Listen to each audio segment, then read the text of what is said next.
What is up, guys? Welcome back to Call Me Old Fashioned, where we talk everything bourbon, whiskey, and of course, old fashions. Today, we're going to do something a little bit different. It's not completely unheard of this channel to do a little bit of a bourbon, a little bit of whiskey, some cocktails, and of course, a little bit of UFC. We got Sean O'Malley fighting tonight. Big fan of his. I know it's not the people's choice, but it's my choice. So, we got the card going up. We got the game or the fights over here. The main card's about to start, so we're going to start pouring up some drinks. Not that we're going to stay away from bourbon. We got some new bottles to open up. We got a little comparison. But we're going to start tonight off with a little Jack Daniel's single barrel proof rye whiskey ginger. Bro, no joke. I've been kind of like, not like addicted to these, but like I haven't been making old fashions lately just because it is summer. So I kind of goes towards something a little bit more lighter. Bro, it's part that these ginger ales. These ginger ales, these Fever Tree, bro, they're delicious. I drink these without out whiskey too. They're just really good, in my opinion. So, when it comes to the whiskey gingers, man, I've tried it with a couple of the other rye whiskeys, and they're good. Don't get me wrong, but there's something about this Jack and a whiskey ginger. I don't know if it's the proof or if it's just the level of like this rye is just magical. Probably not the best way to use this bottle, but it's my whiskey. I'm gonna drink it how I want. So, to each his own. I really enjoy it this way. So, obviously, we got the little B-roll going of the bottle. You know, we already had it plugged in. But welcome to stream. Happy Saturday. We didn't do a normal live stream yesterday. We had the Panthers game on. It feels like I'm all about sports right now. The Stanley Cup's going on. We got NBA finals. We got UFC fights.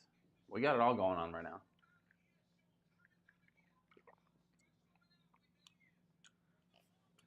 I think I like them better out of the cans. The bottle's a nice touch, but like it's just a little flat comparatively. But if you're just tuning in, welcome to the stream. Let me know what you're sipping on, and let me know if you're watching the fights, who you going for.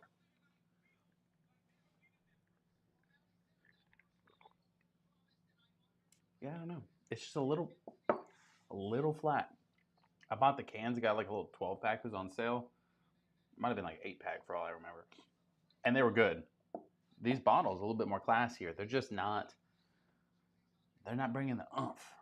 What you need, bro, let McDonald's throw this in a little fountain drink. You know that thing would be crispy as hell. I'm just gonna throw that out there. McDonald's, hit me up. We get a little Fever Tree in there. I mean, it's good. The Jack brings that little spice in, along with the ginger being kind of spicy. So the whiskey ginger is simple, but it's just been like my go-to cocktail right now. It's super easy to make. Just pour and pour. A little bit of ice.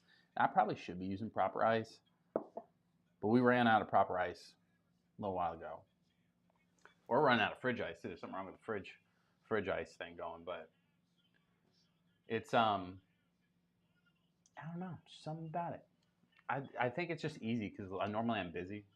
Making an old fashioned to me is kind of like it's work, right? You got to put in the work to make a good cocktail. This you just kind of pour and pour, you know. The Jack kind of holds itself with the proof, the flavors, little bougie ginger ale.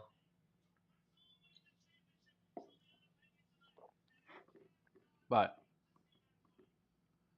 let me do this. There we go.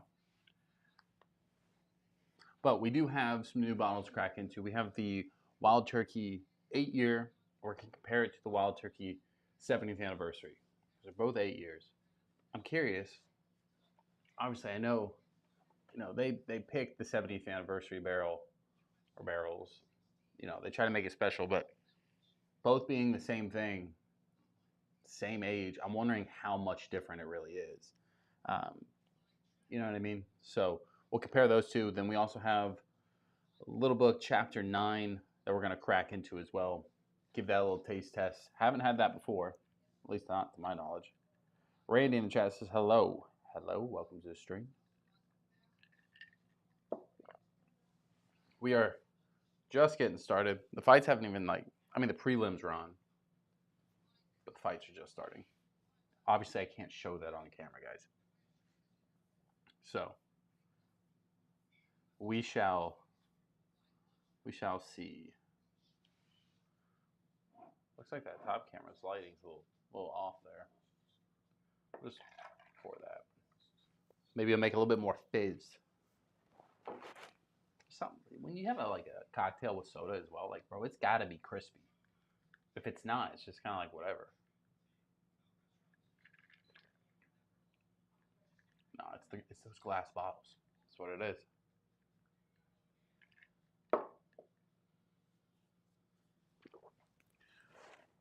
Yeah, let me see. Obviously, Wild Turkey 101, 8-year age. Doesn't really have much more on the bottle. The bottle's still nice looking, right? It's like they're, oh, there we go. Like a regular Wild Turkey bottle with a big old 8 on there. I like the 70th anniversary bottles. It just kind of felt, I don't know, a little bit more to it. That's why I got it, to be honest. It just feels a little bit more, you know? Maybe it's because the sticker's not there. RMZ says, hello, everyone. RMZ, welcome to stream, baby. Happy Saturday. Almost had Friday. But we'll do a comparison of these two shortly. Kind of do a little side by side. I have a feeling this may be a longer stream than I'm intending it to be, because obviously we're gonna watch the fights. I put it up on the room. There's no way I end the stream, go watch it out there. So we will we'll play it by ear. But obviously we have the main card up now. Who's fighting right now? Let's see. I'm like a commentator at this point. We up for the main event? I see the bantamweight fight. Marlon Vera got canceled. So I'm guessing it's going to be Kevin Holland fight versus Vincent. Hey, High Top says, what's the parlay action? I mean, you go Kevin Holland for first fight. We go Patchy second fight. Probably, I don't know. The Joe Pfeiffer fight would be a toss-up. I mean, the favorites all look like favorites. You know what I mean? JC, back in the chat. What's going on, buddy? Long time no see. Says that 8-year is apparently a lot more fruit forward. Bruzel said it was better than the 70th and the 8-year exports. Bro, to be honest, I was drinking the 70th last night. I had a couple pours, and I was like, it was kind of fruit forward a lot comparatively than I remembered it. If the other one's more, I'm sure I'll just like it that much more. I like the fruit notes when it comes through like that. So I'm excited to kind of compare the two. Excited to try the 8-year. RMZ says, I haven't been able to find the 8-year-old yet in Georgia. I think I got lucky. Like, I walked into Publix as soon as they stocked up their little lock box in their Publix thing. They had the 8-year, they had the little book. They had a couple other like things in there. I don't even remember. I had to stop myself because I was like, we were gonna blow a budget pretty quick. And then obviously I got the. What did I pick up? Oh, the larceny barrel proof. I picked that up yesterday as well. I cracked that open on yesterday's live stream. Yesterday's live was fairly quick, so we were only live for like 45 minutes or something like that. That hockey game was the longest thing I've ever watched in my life. The game started at 8. It didn't end till like 12:30. It was a double overtime. I was planning to go live at like 10:45, still be like a later live stream, but it was crazy.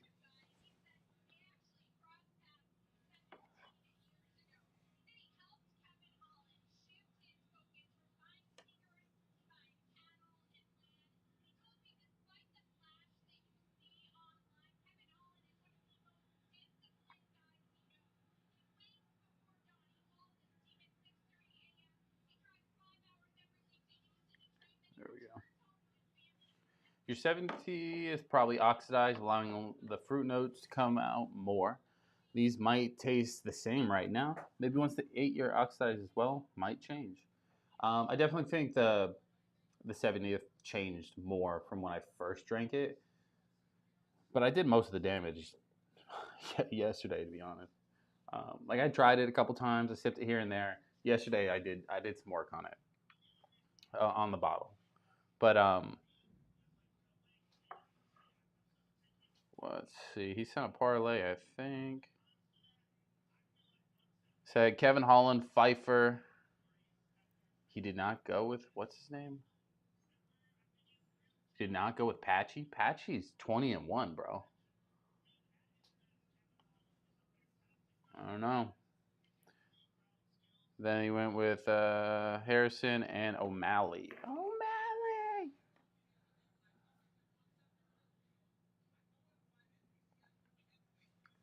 I think it's gonna be a decent card. I don't think it's gonna be the best card we ever watched, but I think it should be good. JC7, good. Just usually asleep by now, but I did nothing today. Well, I'm glad you're here. You saw, I think your ears were burning. You saw the rye B-roll, and you're like, you know what? I gotta click on it. Christian says, "What's up, Call Me Old Fashioned?" Christian, what's up? Welcome to the stream. Happy Saturday. Let me know what you boys are sipping on tonight. Let me know if you're watching the fights as well. If you're watching the fights, who are we going for? If you say Marab, you're crazy.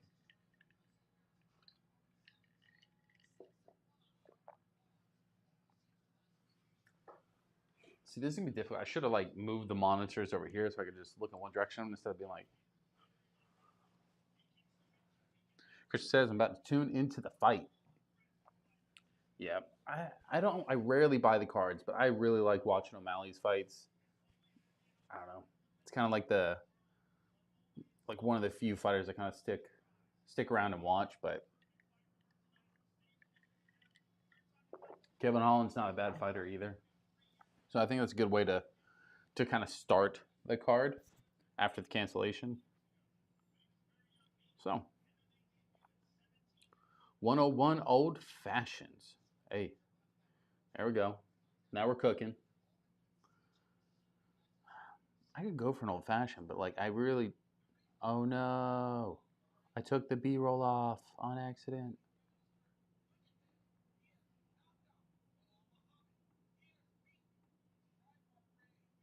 There we go. And it's back. Um, is that Dave's Hot Chicken on the mat? Bro, that's distracting. I don't know if I could do that. JC says, I did see the rye. Always catches my eye. I'm waiting for that Bourbon channel to come out with the Driftless Glen rye pick in a week or so. Or two.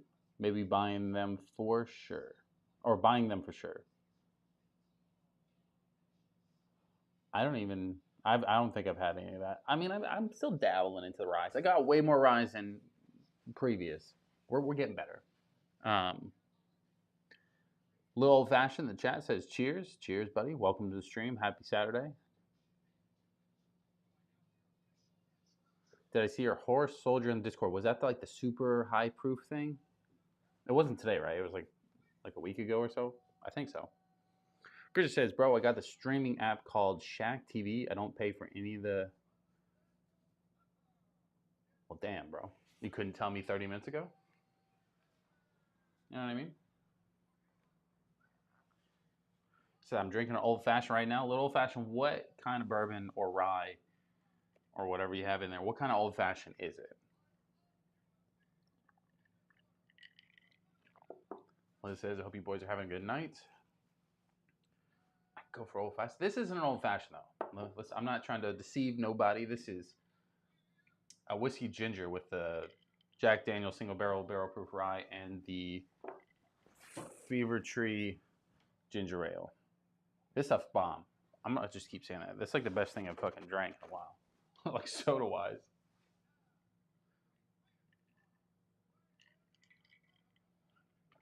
Yeah. I don't think I've ever seen a horse soldier that high proof. There's a rare character, hazmat, for like a single barrel for sale somewhere in Jacksonville, and it's like I think 149.9 proof. It's like ridiculously high. I couldn't find it today. So, but I looked. I went to like 2 stores, like 1.5. One of the stores closed down. Didn't even realize it.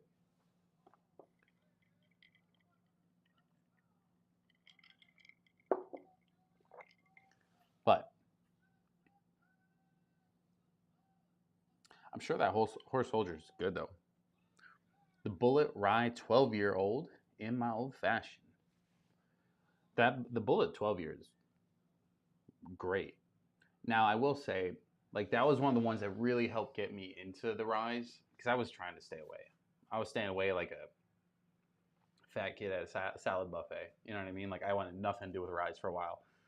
Eventually, I gave in. But Bullet 12 year was one of the ones that kind of helped me get into them because it feels a little bit more bourbon friendly. But it's really good. It never wins in any of the blinds I do though. That's the one thing I'm like, what the heck? If I know I'm drinking it, I'm like, this is great. If I don't know I'm drinking it, and I put it up against any of my other ryes, it always comes in last. Not last, like, but towards the bottom. Strange. The Holland fight just started though.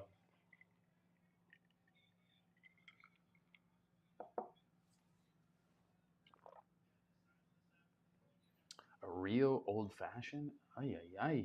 That could be good or like really bad.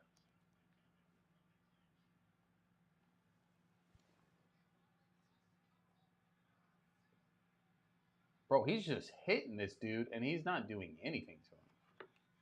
How? Not yet. Opening on Father's Day. The Rio? It's not a bad pick. It's just really, the Rio is really sweet. So like you got to really be behind the like a fan of sweetness. But it's got some fun notes in there. It's like I like would have a pour, maybe an old fashioned, but I would have one. Same thing with the Havana.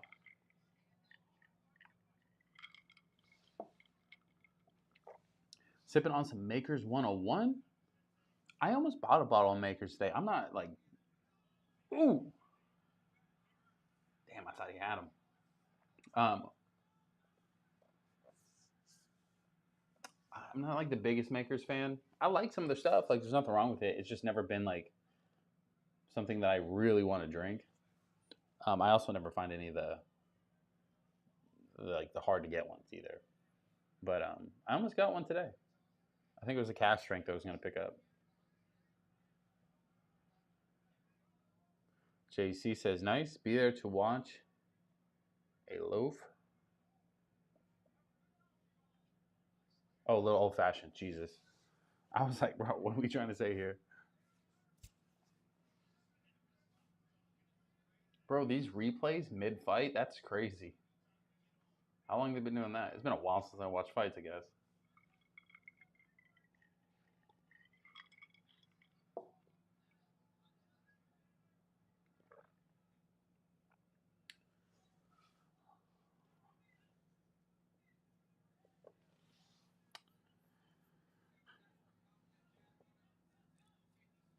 JC says I was sipping on my 2024 Cowboy bourbon, but it's almost gone. That's like bittersweet, right? When you're finishing off a bottle of bourbon, especially ones that you like really, really like, it's like you want to try and savor it, but you also know if you try to leave a couple sips, it's not going to do any good. So you might as well just enjoy it. Sometimes it's hard to do that. I have that single barrel of Russell's Reserve that I probably got like a year ago. I know there's no point even drinking at this point. That I've had like 2 pours in that bottle for a year. It's time just to finish her down, but it was like one of my favorite single barrel picks that I've had.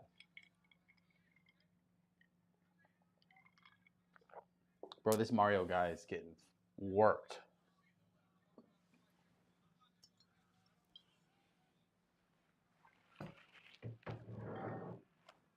I should have waited, maybe possibly till like the end of this fight, but just don't want it. I don't want it to get too good, you know.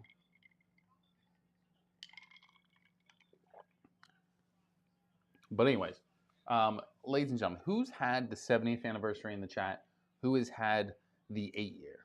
Who's had both? Curious to see like who you guys would think is going to win if you've had it. Obviously, if you've never had it, then you know what I mean. Kind of harder to judge from that side, but Little Fast says I need that cowboy bourbon. Haven't found it in my price range yet. Honestly, like I much as like if somebody gave me a bottle, I would definitely take it. But I have not found any of the Garrisons yet that I've like really enjoyed. So I don't think that's gonna be like on my pickup list anytime soon. Maybe I find a place that's doing like pours and I like maybe get one.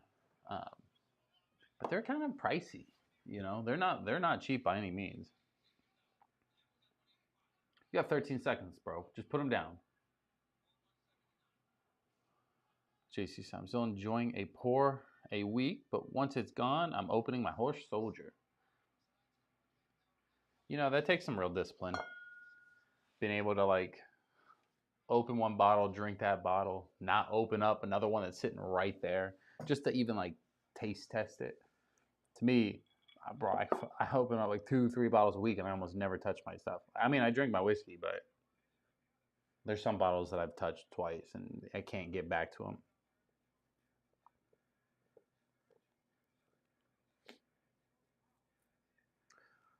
Chris says, I picked up a bottle of the 8-year a few weeks ago. Haven't found the 70th for a price I'm willing to pay yet. Old Fashioned says, I have the anniversary, but not the 8 years, so I can't compare. I really like the 70th. I'm not mad at the purchase by any means. I do think the 70th is better than the regular 101. I think the 101 Wild Turkey in general has been kind of like, it's not getting bad, but it definitely feels like it's losing its luster a little bit. It's not. It's like somebody's not making it with as much love as possible. Is what I'm thinking. It's still good, still worth a buy. I just think it's, I don't know, something's up with it.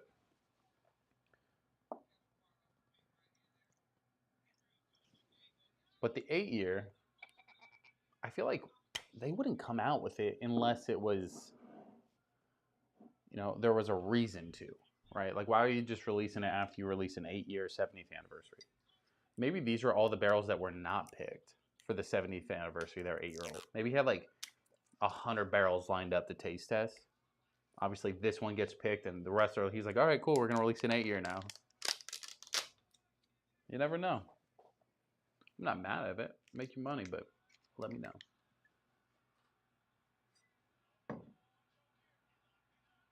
Ooh. Oh, Holland's going for a choke. Oh, he's got that, bro. He's got that. Done for. Done for. Done for. Crank him. Hello? Yeah. No, I'm pretty much 100% on my bets right now. Just dialed in. Dialed in.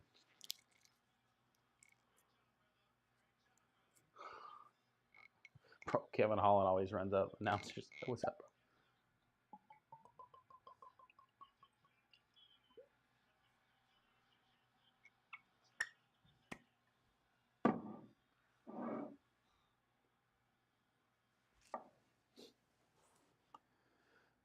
JC says, call me old fashioned. You won't like it.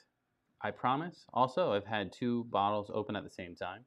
One is for 3 pours a week. The other is a fancier bottle for once a week.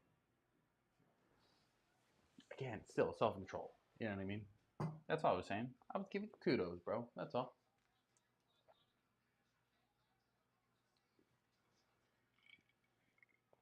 Ricky in the chat says, cheers from Nashville, Tennessee. Ricky, welcome to the stream, baby. Happy Saturday. Hopefully, you got a little drink on. Also, hopefully, you got the UFC fights on. So when I make weird faces looking that way, you're not like, what's he looking at?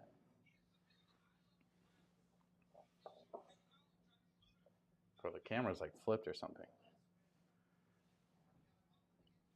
Why is that not focused up? Anyways.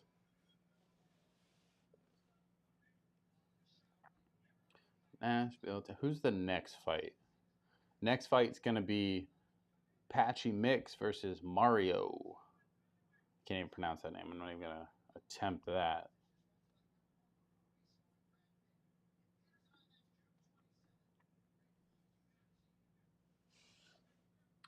All right, so just so everybody knows, this one that I'm kind of taste testing on right now is going to be the 70th anniversary.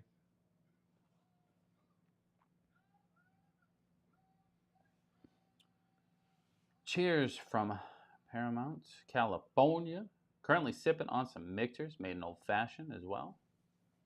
Bro, I used to love Michter's old fashions. I don't know. There's something about it. It's not even like that high of proof, but it just got so much spice that it makes a really good old fashioned. So, I'm a fan.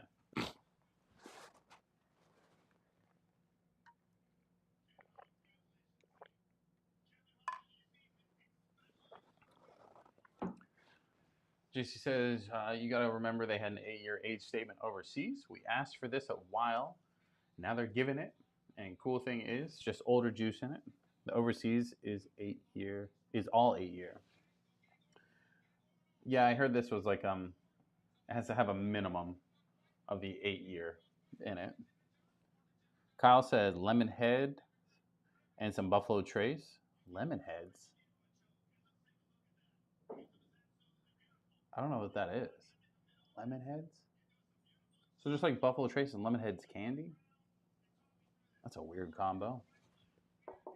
Maybe I have no idea what I'm talking about there. On the 70th, like tasting notes wise, it's like oak, vanilla, and some honey. But then it still got that fruit. It's like dried red fruit action. Alex says, "Oh damn, sup, my guy? Call me old fashioned." Alex, welcome back to the stream, baby. Happy Saturday. We got the fights going. We got some bourbon flowing. Cocktails. Only thing I'm missing is a cigar, to be honest.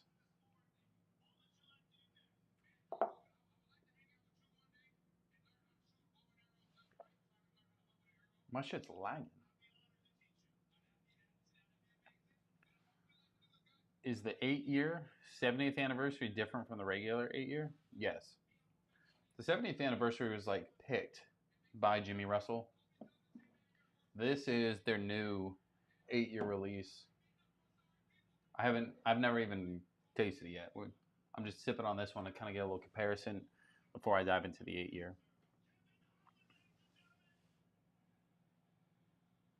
My shit is like lagged the fuck out. Like my audio's way ahead.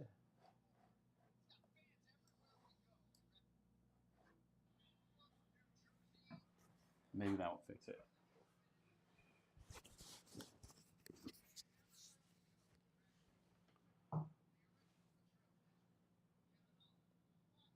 Who's fighting on your end right now? Nobody. Kevin Holland's still finishing up his fight. They just showed Ivanka Trump. But like there's also a lag on the YouTube thing too, so you're not hearing me say that as I'm saying it. YouTube's weird, bro.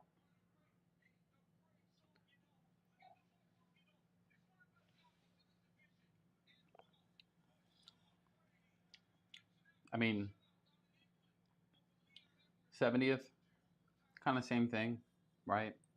Little touch of oak, little sweetness from like caramel, butterscotch kind of feel. Still got the red fruit.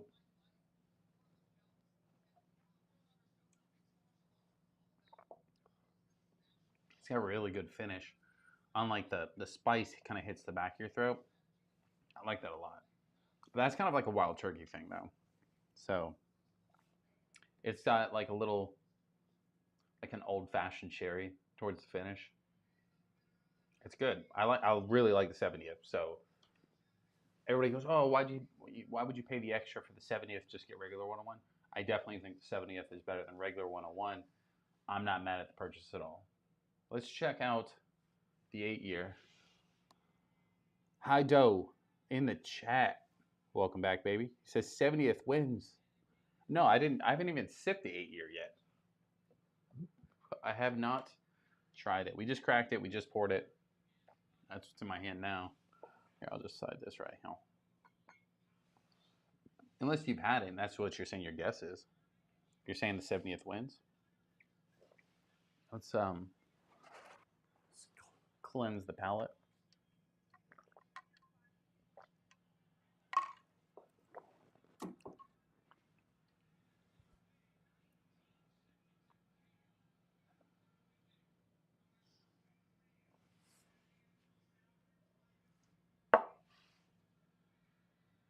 This one feels more like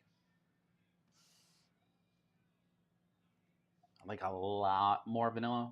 No, I did just crack the 8-year, so maybe that plays a factor. But it's got a lot more vanilla on it. Still has some oak, but nowhere near as much as the 70th. Heido says mix lime.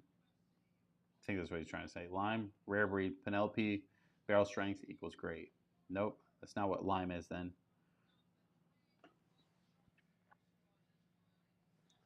But he comes in, he's like, hey, can you just blend all this real quick?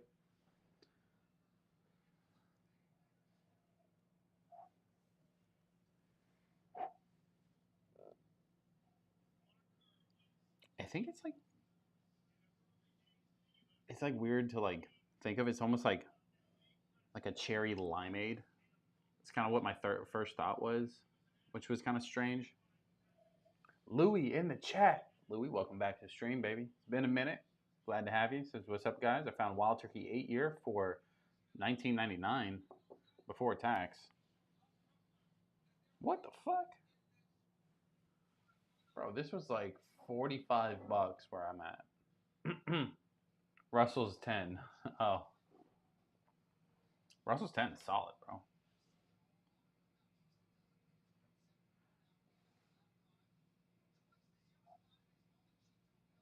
Yeah, I don't know. I feel like there's like a citrus and like cherry notes on the nose. So like oak, vanilla, a little bit of caramel, like a citrus and a cherry. Like that's the kind of vibe I'm going with. It's a little bit harder because it definitely feels a little muted.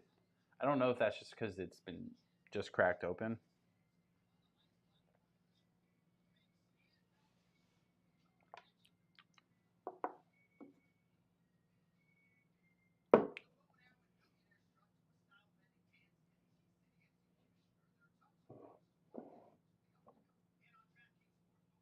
What?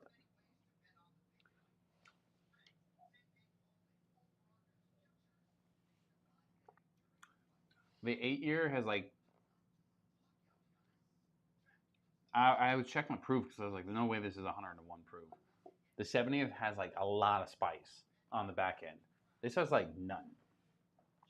Like it has like a little, right? But it's more like desserty feeling. It's like brown sugar with like vanilla, like basic bourbon notes with a couple little flares here and there. But like it threw me off. I was very confused with that.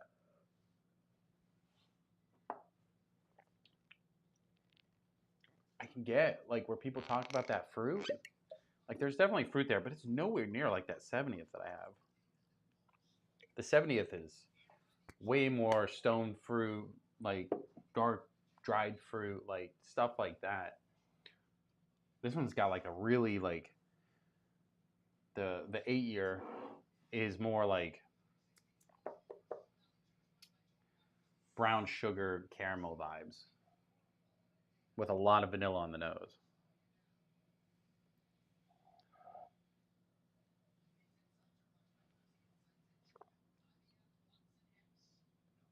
There's like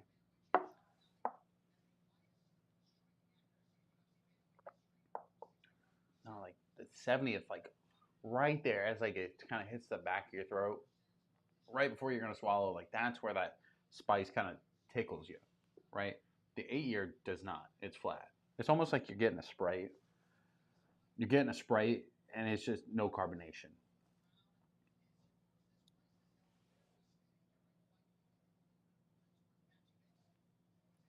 I don't know. It's kind of throwing me off a little bit. I understand like my 70th has been open for a little bit, but not that long. We're talking February, beginning of March is when I opened it. Uncle Larry says, true, the regular 101 is a little more. Damn. Louis says, cinnamon bomb. Christian says, I really like the 8-year. It's just 101. More rounded out with elevated oak notes, more fruit. The store around the corner has 70th for 100. Think that's worth that? No. It's not worth $100. Like, it's good. And if you said, hey, I'm obsessed with the bottle, because I really like this bottle. For some reason, it's just like with the lights and stuff, it hits really well on this bottle. That's just like the weird nerd fact of it. I do like it, like just off of first impressions. I like the 70th way more than I like the 8-year. I like the 70th way more than I like the regular 101. I don't think any of them are worth 100 because they're all close, right? They're not super far apart. Would you spend $100 when you can get something very similar for like 25? You know what I mean? I believe I got mine for around $70, $65, something like that. The finish on the 70th is a lot better too because it's still firing on all cylinders there. Let me do one more of the 8-year. Like, there's nothing wrong with the 8-year. Let me make sure I'm saying that. Like, it's not bad. It's good. It's just when you're comparing the two right now, for me, for the bottles I have, I personally enjoy the Wild Turkey 70th more. It feels higher proof. It has more spice. It just has a little bit more going on. Maybe that's because mine's opened. Alex says 70th bottle looks more appealing. It does. Sorry. That's my opinion, obviously. I'm fucking weird with my bottles, bro. I just like how it's not like a sticker and it's kind of more just on there rather than this just looks smacked on, you know? JC says, my boy, that's a long time for a bottle to be open. It is, but not for me. Like, bro, I have bottles in here that are 2 years old open. So 3 months? That's not that long. I turn my corks. I come in here once a week. I turn all the bottles, right? Soak the corks. You know what I mean? So, Louis said Russell's 10 should be 101 proof.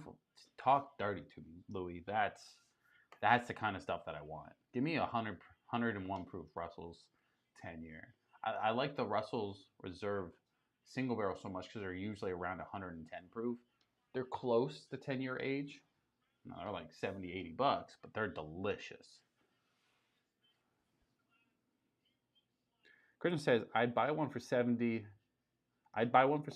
and back it up just to have because I feel like it's going to be a collector's bottle in 15 years. You know, I agree it will be a collector's. Personally, like, I'm never going to resell any of my liquor.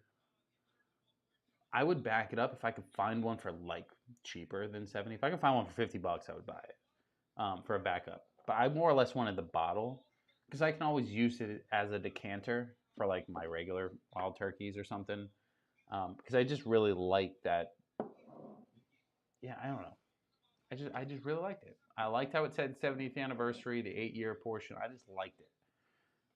But it definitely is now.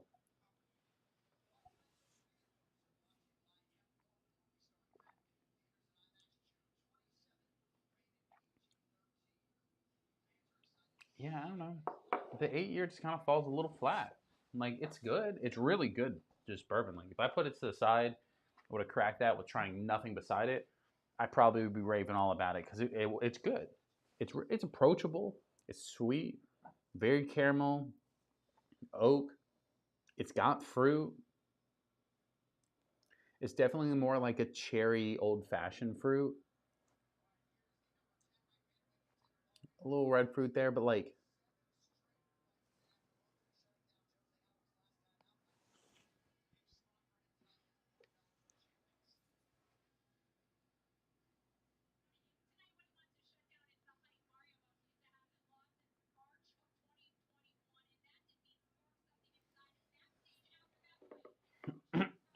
I don't know. It just kind of threw me for a loop because I was expecting the 8-year to be better. I don't know why. I was just expecting it to be better.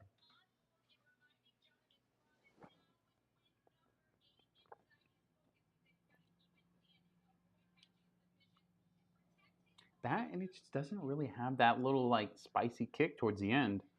And I think that really does help that 70th. That little spice kick towards the end really kind of sends it to be like, all right, cool.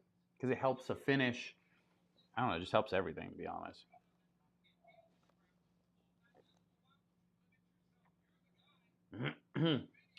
Mario, second longest active win streak. I didn't read all of that. Second longest active win streak. It's impressive. It's impressive. The second fight's about to start here. It is going to be Mario Bautista. I don't know how to pronounce names. And then Patchy Mix. Patchy Mix, 20-1.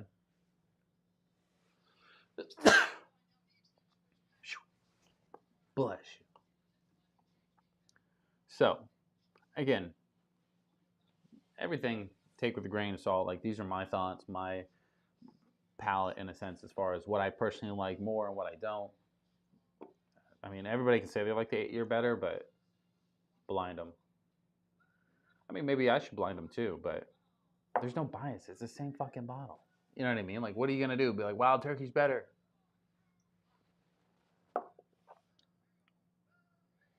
I mean, that also goes to show, like, if a bottle does become that much better after being open and just sitting there for a little bit, there's no reason to even drink a bottle when you first open it up. Then get a little taste, set it on the shelf for months. You know what I mean? Like, if that's the case, because that's so much better than the first time I drank it.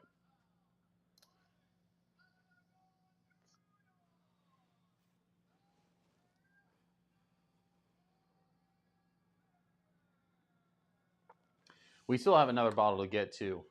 I think we'll do that after this fight, which is gonna be this one. Let's see, where can I put this?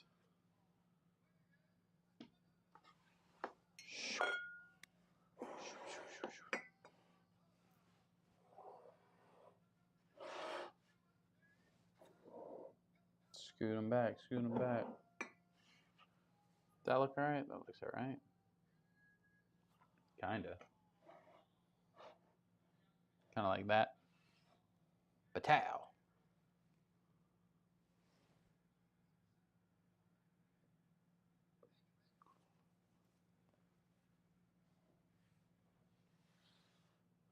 All right, let's go ahead and do.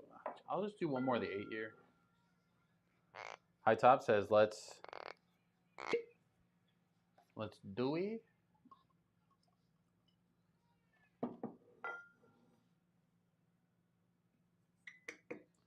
High Top, you picked against what I said, so I don't know what to tell you, bud.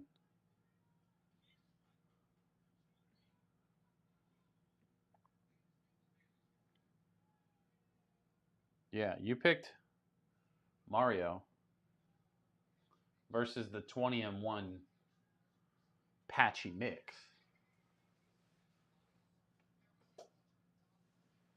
Hopefully you're right and you win. Christian says, I picked up Bardstown Weeded this weekend. Damn, delicious bottle. I do really like that bottle. I have it up right there. I have the rye, the weeded, and I have a single barrel. The single barrel is probably one of my oldest bottles. I love that bottle, though.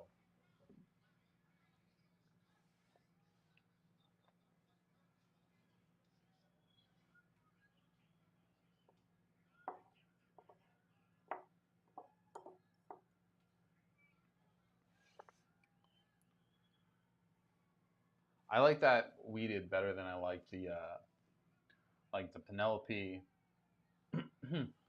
I probably need to blind them, but um, it probably would put up a fight against the Ben Holiday soft red wheat. I think the proof would probably win it. So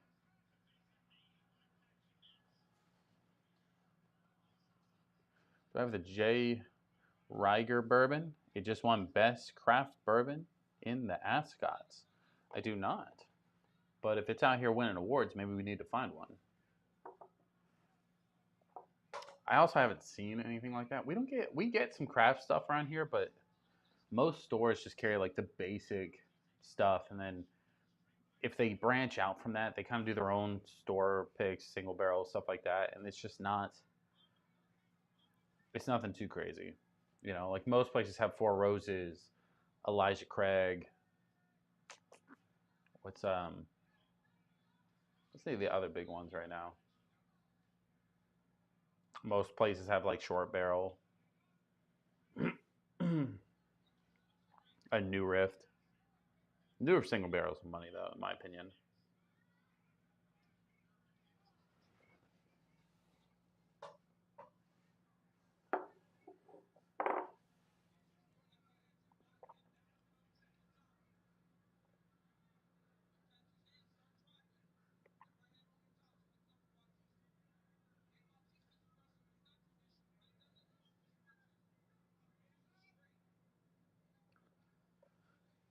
It's always funny watching these little dudes fight.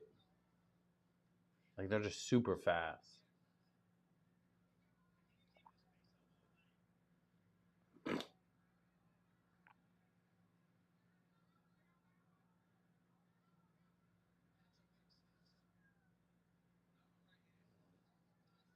Alex says, bro, Costco be having those in bulk and double sized. Bro, Costco has all types of weird shit. Costco, for me, I don't know. I've seen some like videos online that Costco's just be having the most insane stuff. For me, they typically have like Crown Royal, Jack. They always have the Sinatra right now. Um, they either have like one of like a couple. They'll either have like Elijah Craig, a Basil Hayden, you know, something along those lines. And then they'll like have a couple random things, right? Well, sometimes they'll have New Rift, which is good. Woodford's Double Oak typically is in there. Um, there really wasn't much last time I went. Last time they had the Kirkland's bottled and bond and like single barrels, so that was pretty cool. They were fairly cheap. I didn't get one. I've had the bottled and bond. I never touch it. So yeah,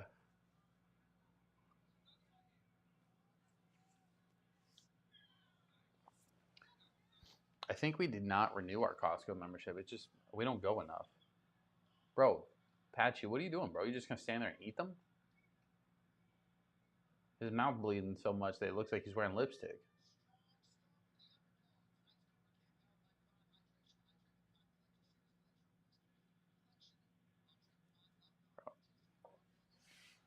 All right, tired of waiting.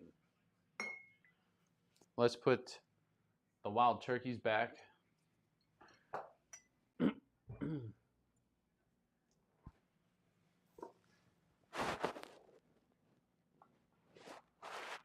That over here.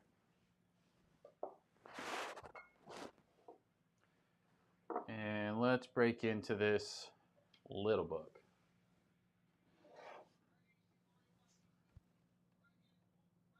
Kristen says you should compare the regular 101 to those two as well. I will. I want to do that in a blind though. I just had the 70th, so I was like, all right, I'm okay with like drinking that comparatively. But because I haven't had the 101 in a while, I feel like that would be like the fairest way to judge those is to just do it in a blind. I'll probably do that in like a week or two because by then I'll have drank enough stuff to forget what that tastes like. So I like the box, but it's a little impractical, right? Because it's dark, it's hard to see. Like I like the black look of it, but it's also like, what am I gonna do with this? You know what I mean?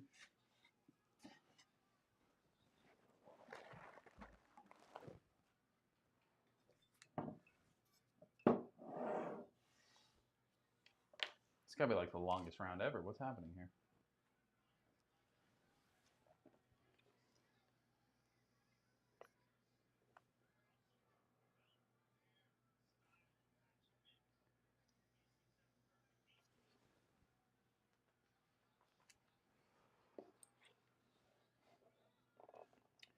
All right, so this has a blend of an 8-year Kentucky Straight Rye Whiskey, 11-year Kentucky Straight Bourbon Whiskey, 7-year and 7-year Kentucky Straight Bourbon Whiskey, and an 8-year Kentucky Straight Bourbon Whiskey.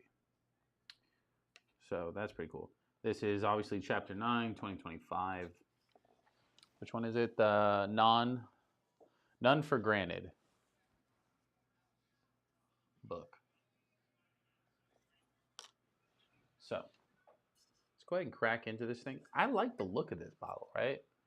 It just kind of feels a little like a little old school with mixed with some modern.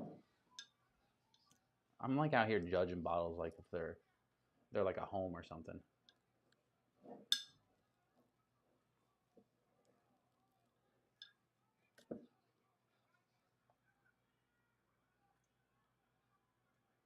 Alex says, no way that bottle has almost the same label as Blanton's. No. Like it's here. I can do this camera better.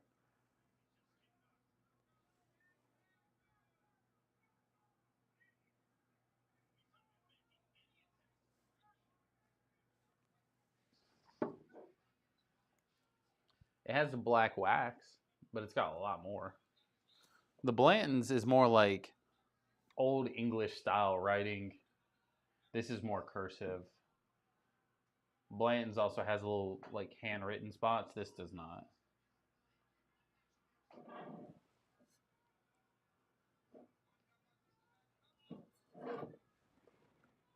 Oh, the wax is just going to disintegrate on me here. Not a fan of that. Alex says the drinks are kicking in.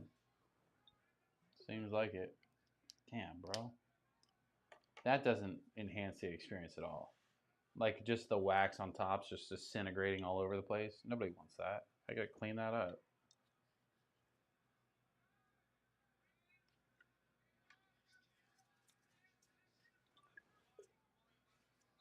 I would hate for that to get in the bottle. You know what I mean?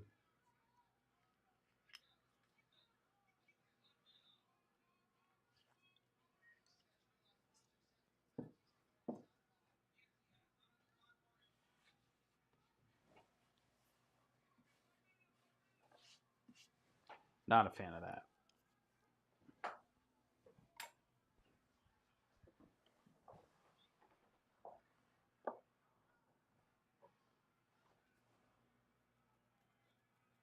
Got about a minute left in the second round of the second fight here.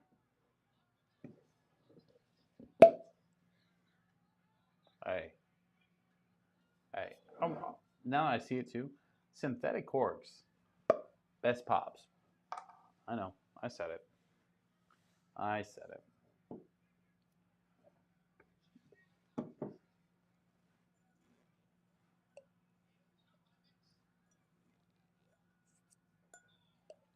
Piece of the fucking wax got in my damn Glen.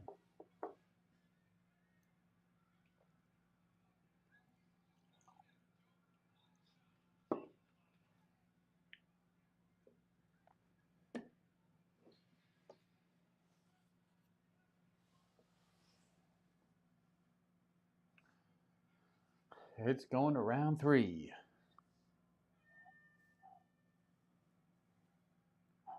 What's the proof on this one? This is going to be 121.8 proof. Blended straight whiskeys. To honor to his granddaddy, Booker's, and cool.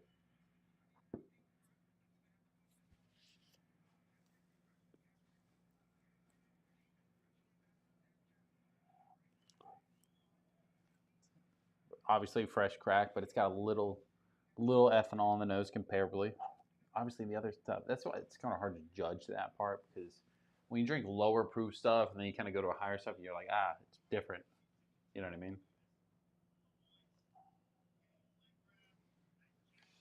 Alex says, cheers. Cheers, bud. It's kind of basic. Like it feels like basic elevated, just from like the nose. Like you get like that basic caramel sweetness level, brown sugar vibes, but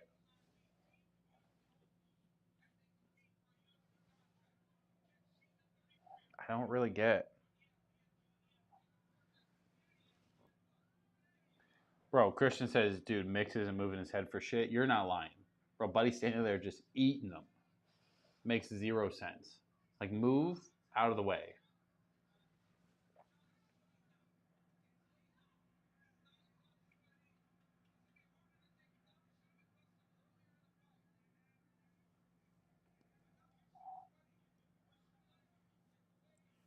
A little bit of oak on it. But it's like, I mean, I hate to disappoint, but it's just straight caramel and oak.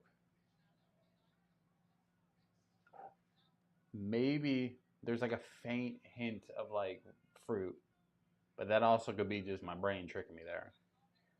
Let's go for the palate.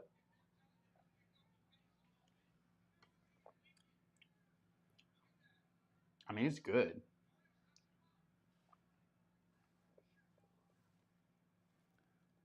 It's kind of going down the same like vibe though.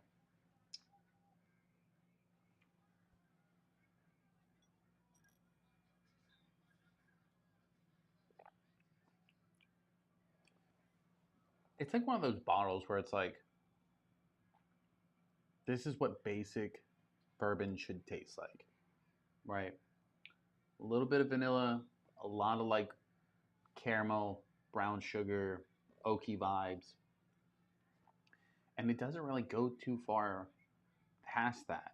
It's it does have a little bit of fruit, like a blackberry to strawberry vibes, but like very, very like faint, like on the tip of your tongue style.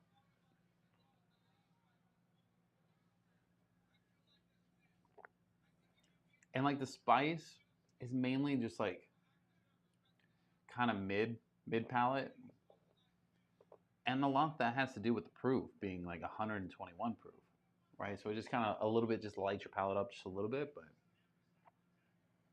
it's good. I would not be suggesting you pick this up because it's a fairly expensive bottle, though. But it's good. I like it.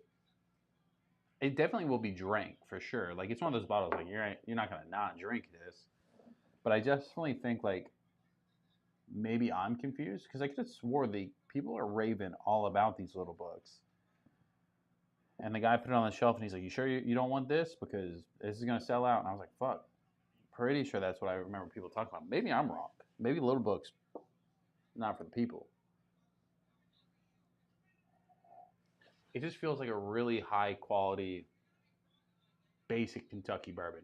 It also says it has a blend of the 8-year Kentucky straight rye. I don't get a lot of rye. I don't think I get any rye to be honest.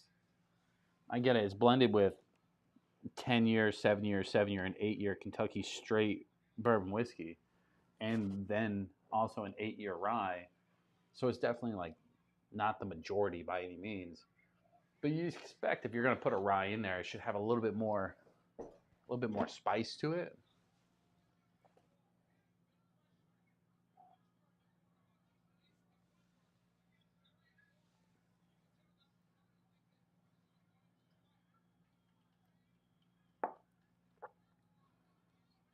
Bro, he keeps going like this, like like my kid does when he gets excited. He's just like, move your head, bro. We get it. You don't like being punched.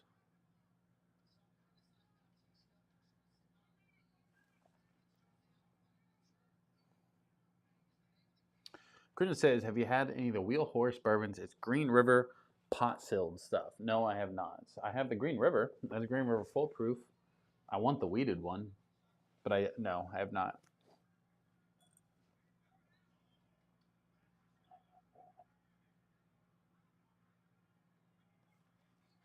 For like a split second, I thought I got mint on this. I definitely think with this one, it will open up a little bit. the more I kind of sit on it. The finish is good. The finish kind of reminds me of like very faint hints of rye. And I bet you once it does open up a little bit, it's going to remind me a lot more of the rye on the finish. There might be a mint note. There might be a mint note. Who do you think won? I have no clue.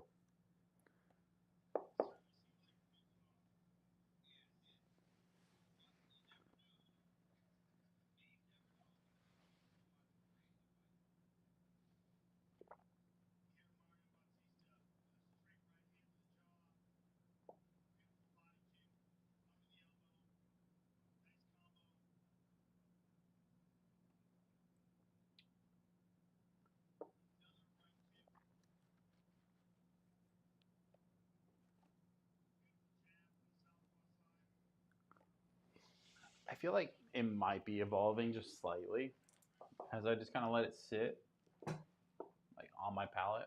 It coats it fairly well. It's very oily. But like I feel like it might be the red fruit came out a little bit more as it sits there. The little mint note that I think I'm getting, I think it's from the rye.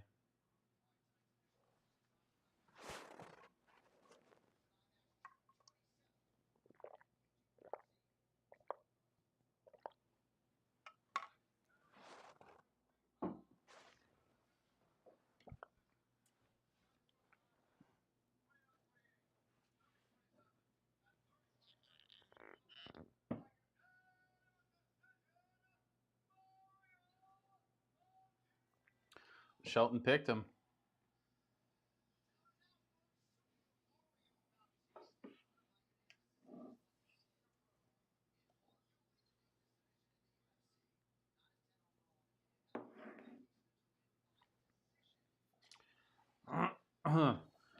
Yeah, I figured, but a lot of times, judges are weird. So, High Top said, "Who had Mario?" I didn't.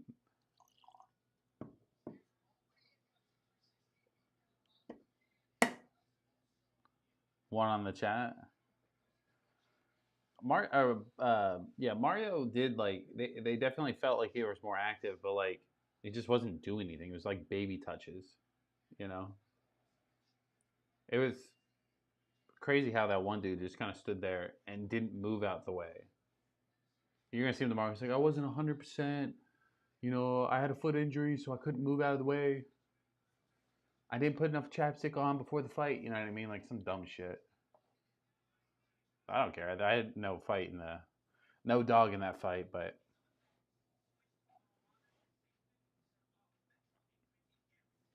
who you got next? Pfeiffer. Pfeiffer's a heavy favorite, huh? Joe Pfeiffer.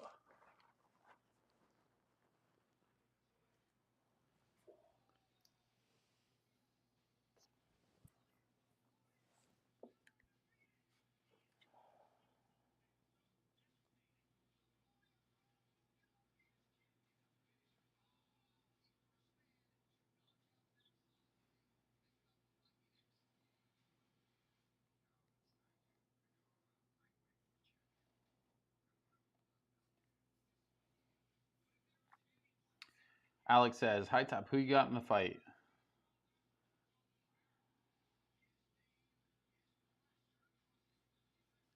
I think we're going Pfeiffer next.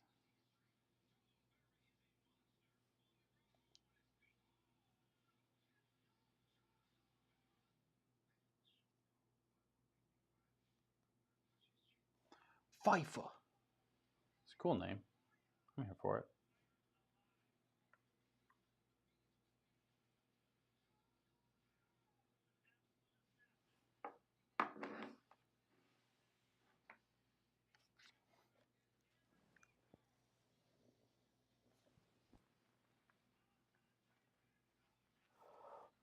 Who's on the next card? Is it the Poirier fight versus Max Holloway? I mean, that one's like a must, right? Poirier's last fight for the BMF, the bullshit belt. But I mean, I get it.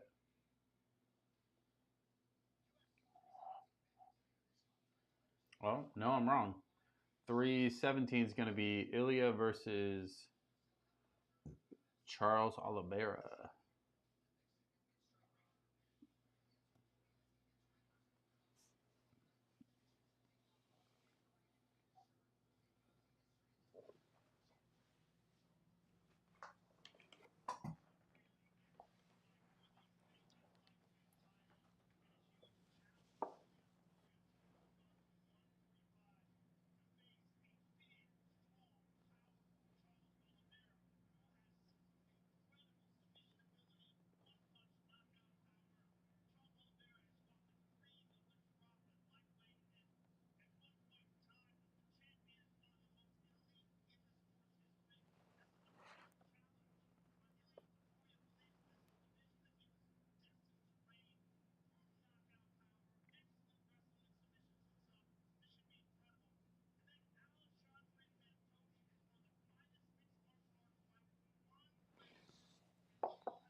Well,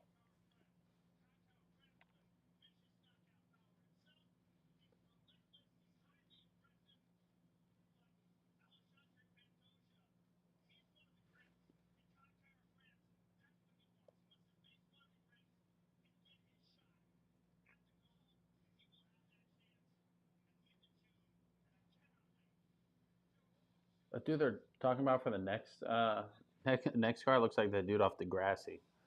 Like the fuck?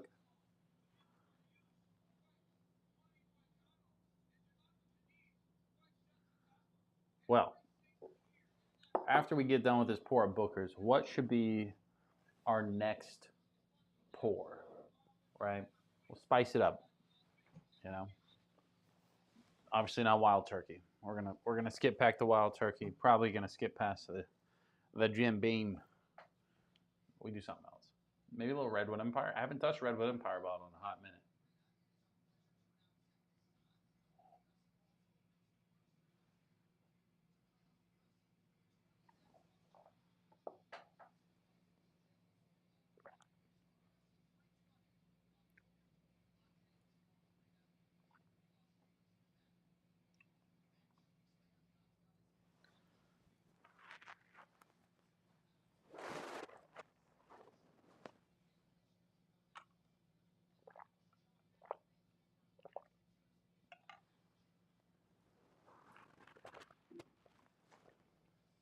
Do a little Frey Ranch. I can go for a Frey Ranch pour.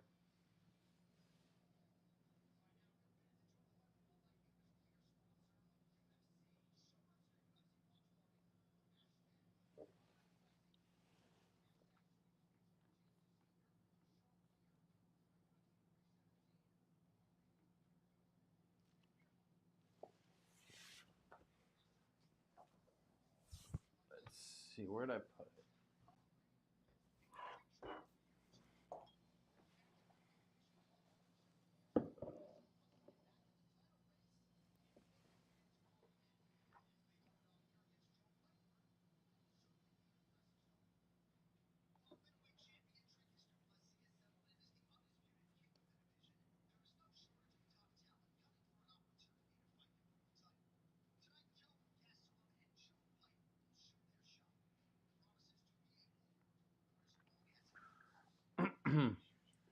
Christian says I'm about to get into some Heaven Hill Baldwin and Bond.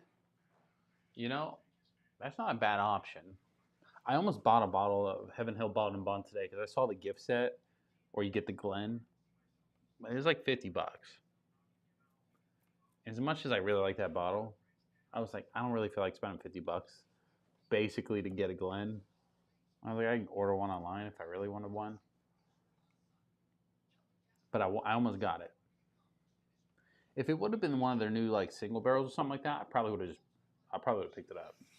Heaven Hill's been coming out with like single barrels and stuff now, and new like artwork on their bottles. One thing that drives me nuts about my bottle is my sticker is crooked. It's like a little like off. Absolutely drives me nuts.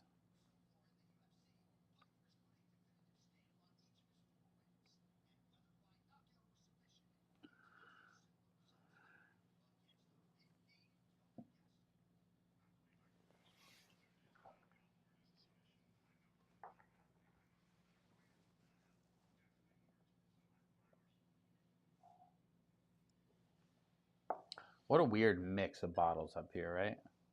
Heaven Hill, Little Book, and Frey Ranch.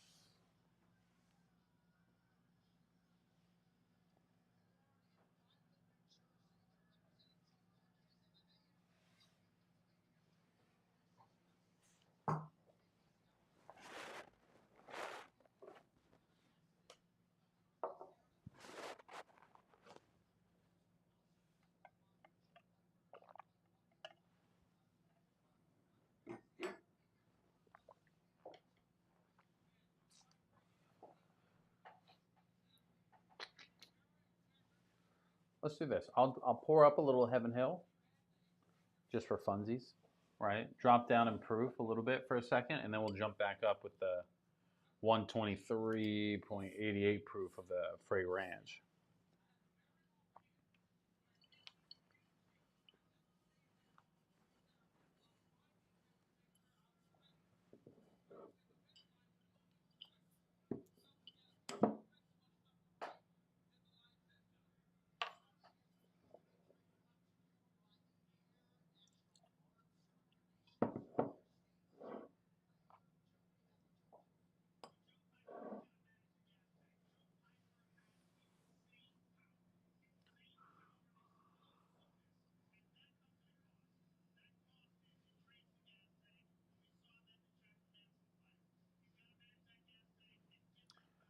Well,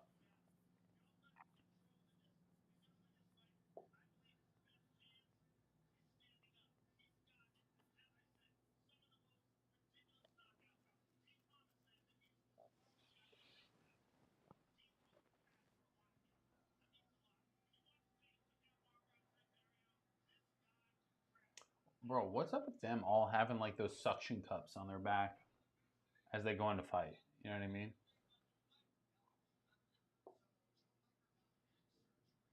Harrison says, hi from Vale. Where's Vale?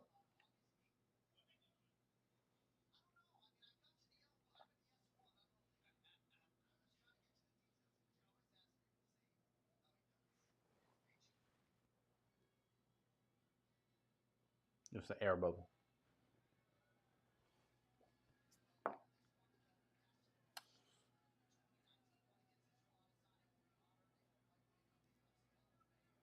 Pfeiffer's from Vineland. That's like 30 minutes from me. Okay. Hello, New Jersey. Kevin from San Jose, California.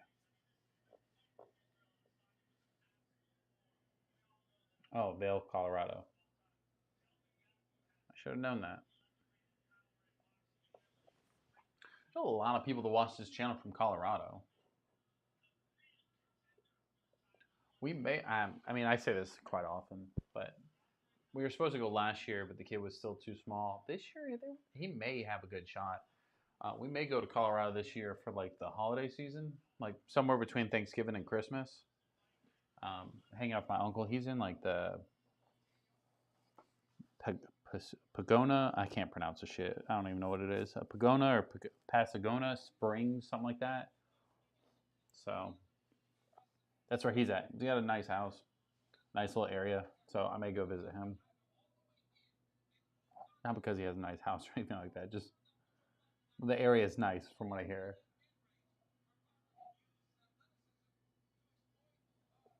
Kevin's keys to victory: get in the clinch, be all the way in or all the way out. He must have like a shorter reach or something. Bro, Kevin looks like a very like miniature version of Cain Velasquez.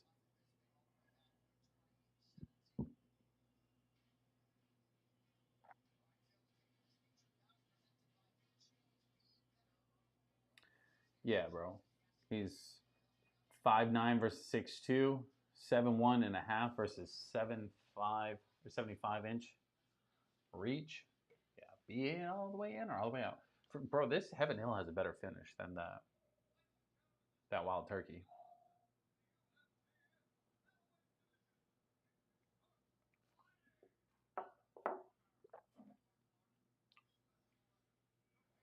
This is a solid bottle in general.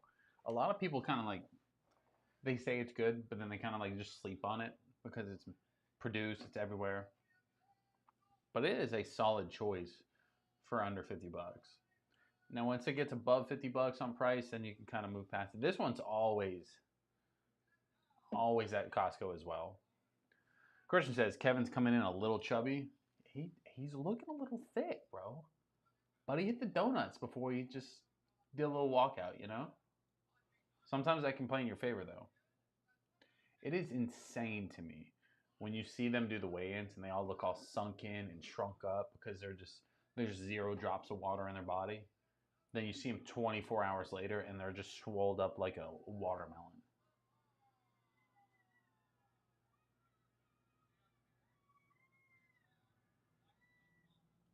Bro, look at that ref's beard. It's all like knotted up. Not a fan of that, but like, I could do that.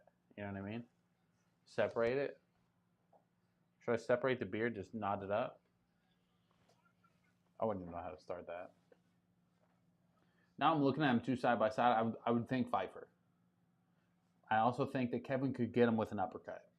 If Kevin gets one good uppercut, you know, Mick Pacey goes down. But in the meantime, I'd go Pfeiffer for the win.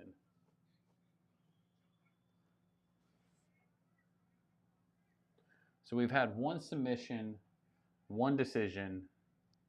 Usually that means the next up's a KO.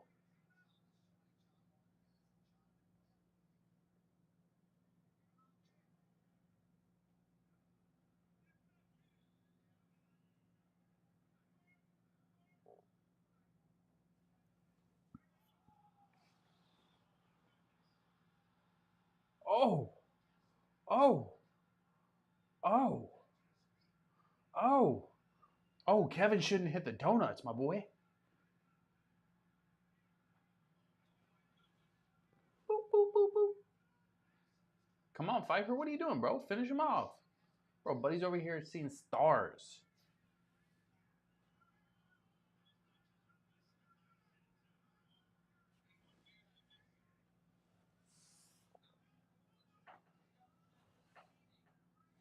Buddy's out here seeing the Krusty Krab pizza. Is that, you know what I mean? Like,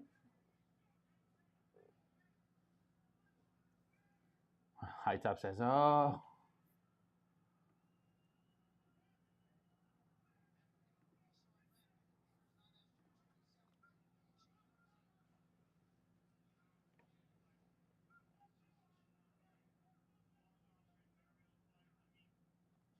God damn. God. Bro, I'm telling you, if somebody was going to try and fucking punch me, I'm moving my head. I'm not going to just take it. Kevin's out here eating them.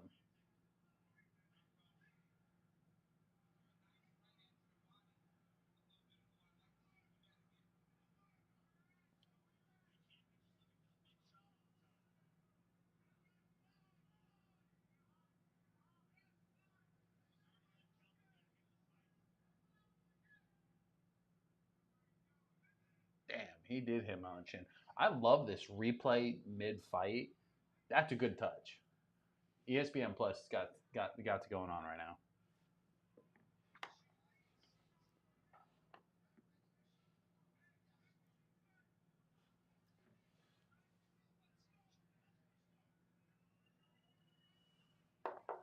You guys are just tuning in, drop a like on the stream, subscribe if you haven't already. We do go live every Friday at 9 p.m. to 10 p.m. Eastern Time, depending on what time of the year it is. Normally cracking up new bottles. We cracked open 2 new bottles tonight, did a little comparison. Now we're just kind of drinking whatever you guys recommend. So, Chris says props to Kevin for getting back up. Facts. Yeah, he got clocked, bro. So, it's strangely enough, like his eyes are so kind of like drooped down that you just can't tell if he's either was instantly back in it or just still not in it at all right now.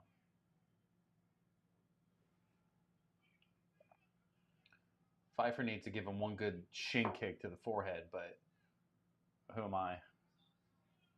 Yeah, about knocked his head off for real. Pfeiffer's a little too hesitant. He does not want to be clinched up with him for sure. You could see that.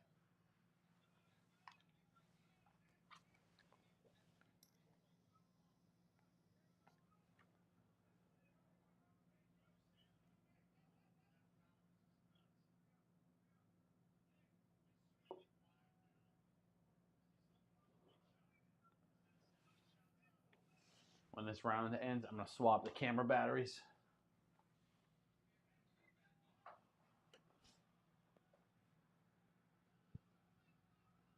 Big head kick.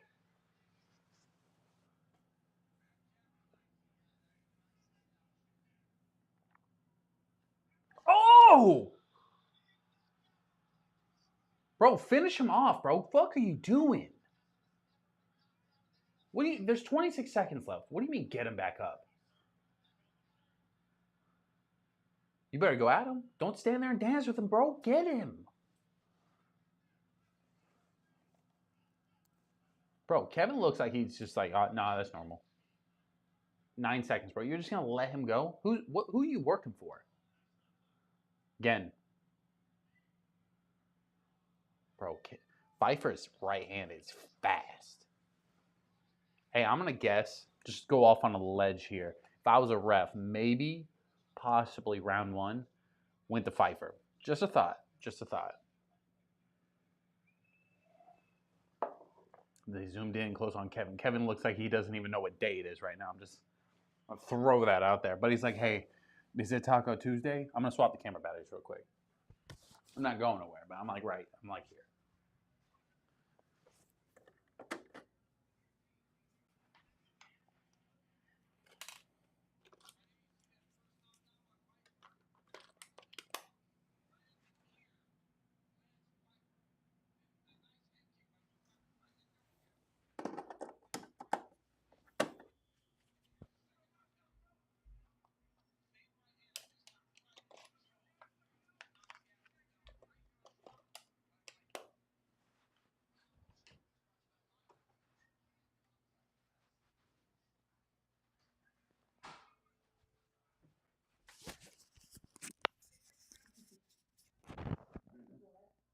I'm mic'd up.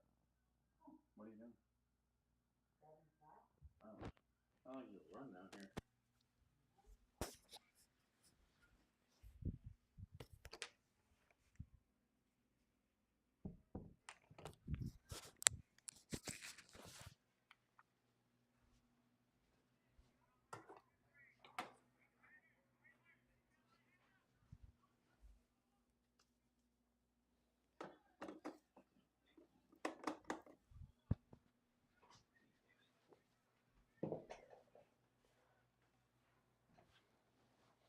Christian says, my stream is like a whole minute behind yours. I have zero idea how that's possible.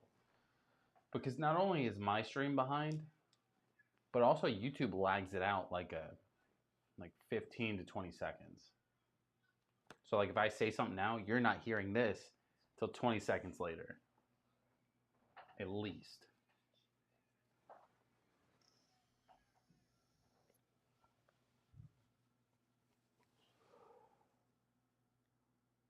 Bro, Kevin's ear looked like 2 pounds of cauliflower.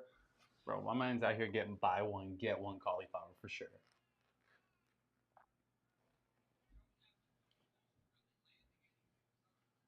Oh, god damn. Bro, buddy, that's whiplash. Bro, Kevin can take a punch, though. He's moving his hands around because he has zero idea where he's at.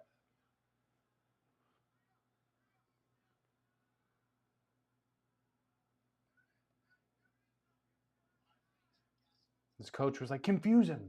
Do something.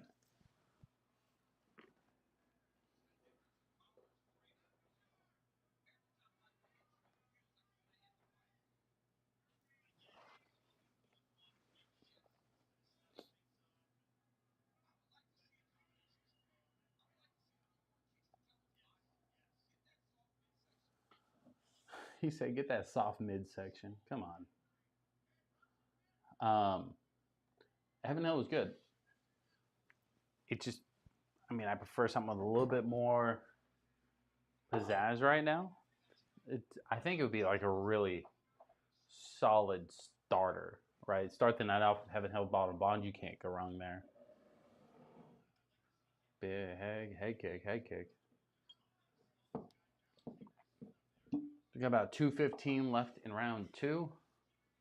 Ricky says, what are you watching? UFC fights? UFC 316, I think the fight card. Oh, what am I doing? We're watching some UFC, drinking some bourbon. You know what I mean? Sounds like a good night to me.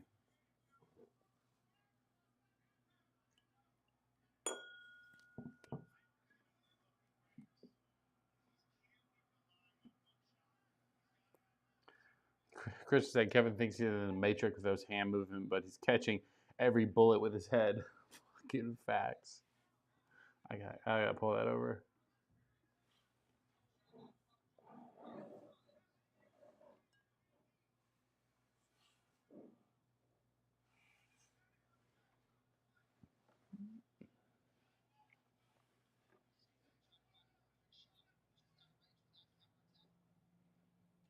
Oh, Kevin swung back.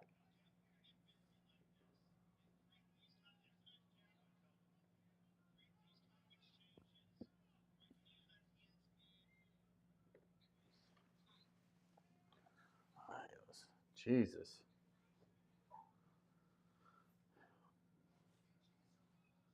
I feel like Pfeiffer's just swinging from afar, and Kevin's like, oh, that's coming. It's coming like second day air, and still catching him.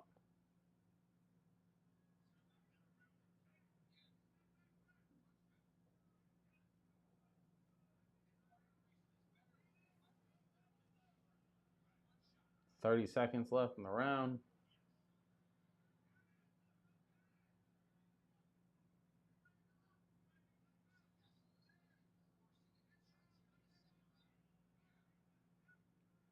More strikes went to Kevin this round than Pfeiffer. You wouldn't think that by watching it, but kind of is. Ooh. Finish strong, Fife. Bro, Kevin's out here like straight up like this. Stop it.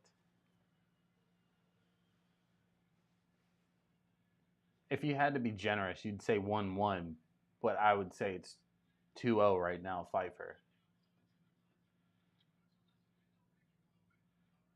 Where do you think they get that ice from? That bag of ice they put in the back of the neck?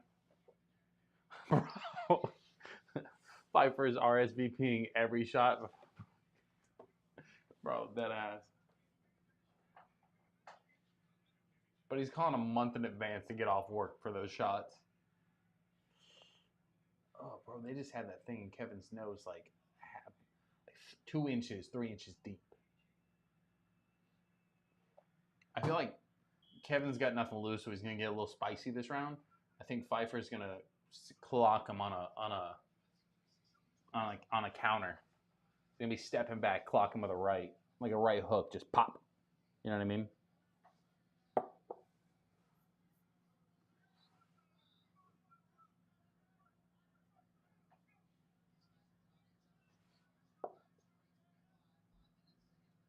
Yeah.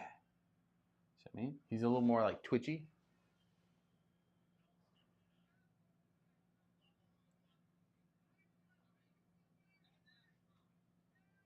There you go, Fife. Bro, right there in the fucking Krispy Kreme. Damn, he right in the forehead.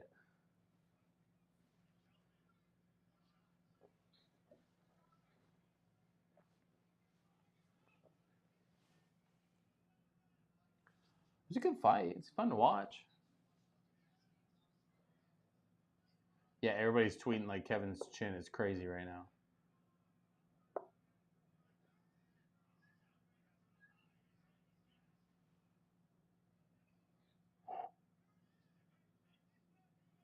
Bro, this Freight Ranch is something else.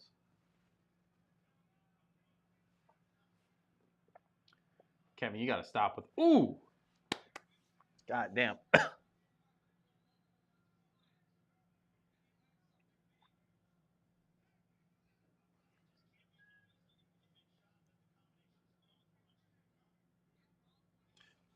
Pfeiffer's just staying like this.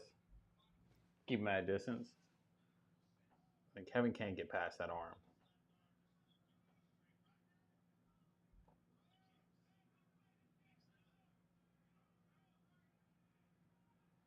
They're telling Pfeiffer to mix it up, but I'm like, he's winning, bro. Like, what do you want me to do? Kevin needs to tell him to stop.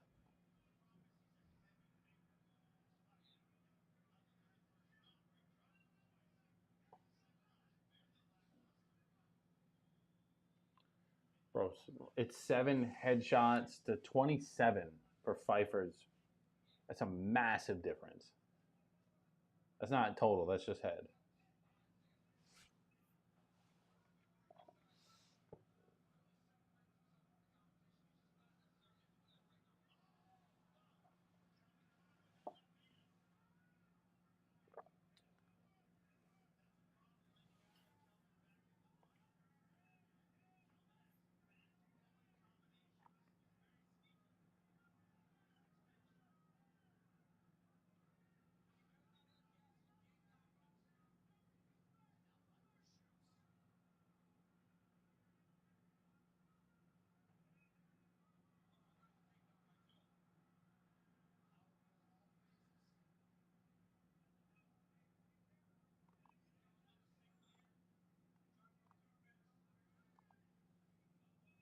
Get a little rough and rowdy right now, huh?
They're like trying to hype up Kevin's side. Like I get it, but Pfeiffer needs to just put his ass down.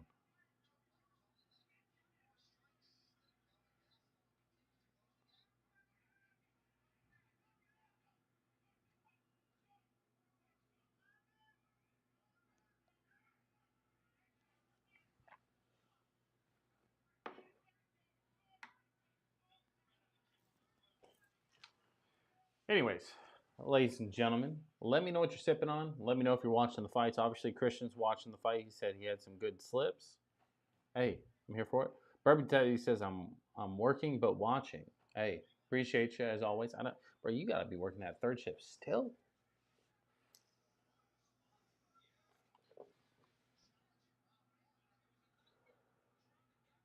All right, Pfeiffer, just big head kick, real quick.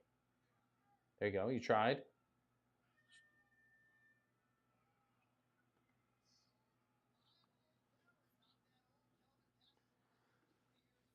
Like again, the first round kind of was the answer for me. He didn't really do much. None of them did in the second and third. The significant shots to the head by far as Pfeiffer. I don't know what the rest were, but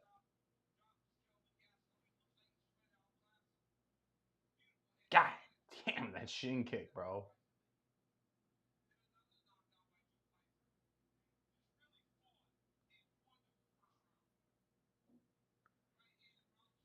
Yeah, Christian says every time he does that stupid shit with his hands, he gets caught. He does. It's just some people, in the moment, they just do weird stuff. Can't blame him, but also we get to make fun of him for it. So, bro, hell of a chin. Hell of a chin on Kevin, for sure.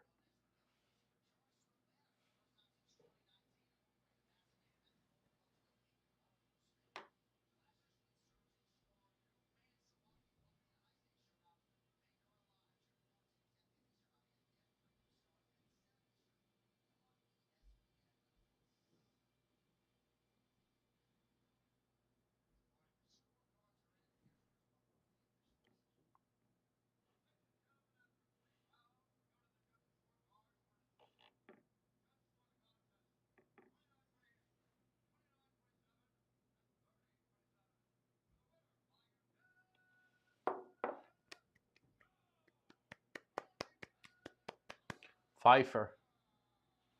Pfeiffer.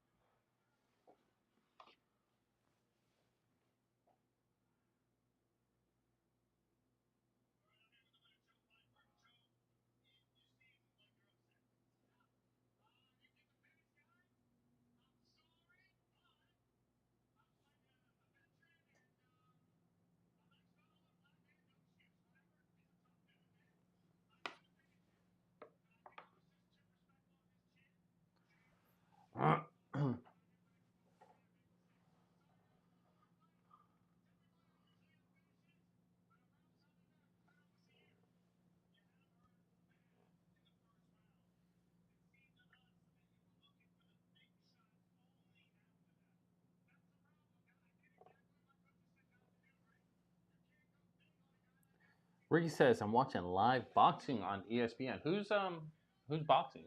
What's the fight? Christian says, "Let's go, New Jersey."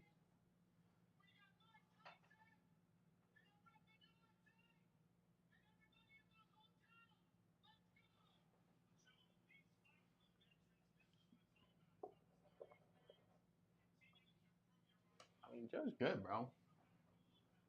He just needs to learn how to finish the fucking fight.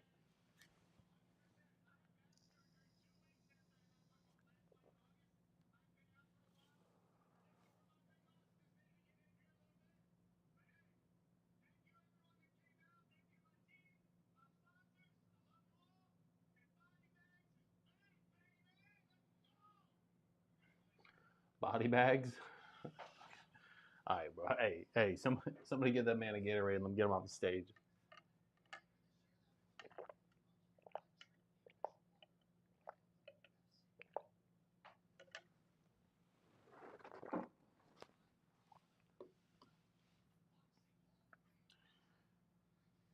Anyways, now we're waiting for the next fight. There's two more to go. We got the girl fight next, which is a championship fight. Oh, it's on the computer. Let's see. It's going to be Kayla Harrison versus Juliana Pena. Juliana's 13-5. I think she's the current champ. Yeah, she's current champ. Kayla's 18-1. Kayla was one of the ones that in the weigh-ins, bro, she looked sunken. And like 12 hours later, she looked like a monster. I just want to throw that out there. Julia looked kind of even keeled the whole time. So who knows what that weight cut did to them. Obviously, then you have the main event, which is going to be Marab versus Sean O'Malley.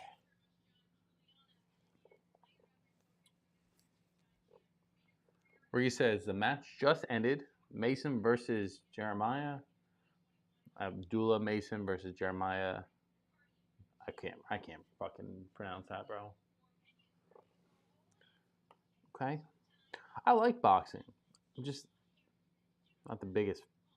I don't know enough. How about that? I've been more of a UFC fan for a while, so I don't even. I watch UFC every once in a blue moon, but like pre having a kid, we used to watch fights every pay per view, every fight night, and that's kind of what our thing was. Since the kid, I think I've bought two, maybe three cards.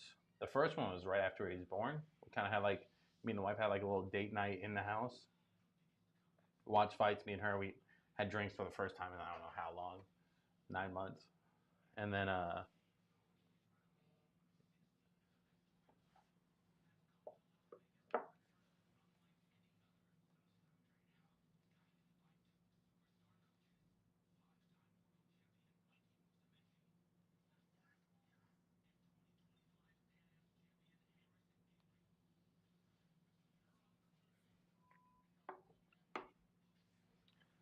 but the yeah the last card was like not that long ago. I think it was like back in April. It was actually like a year exactly. I bought it April 2023. Oh wait, fuck. April 2024 and then April 2025. So we skipped May, went to June, now we bought this card. I'll probably buy the next one too. I don't like buying them. Nobody likes buying them. They're expensive. Apparently Christian's got a fun way to get them for fucking free, so I'm gonna have to get with him after the fact.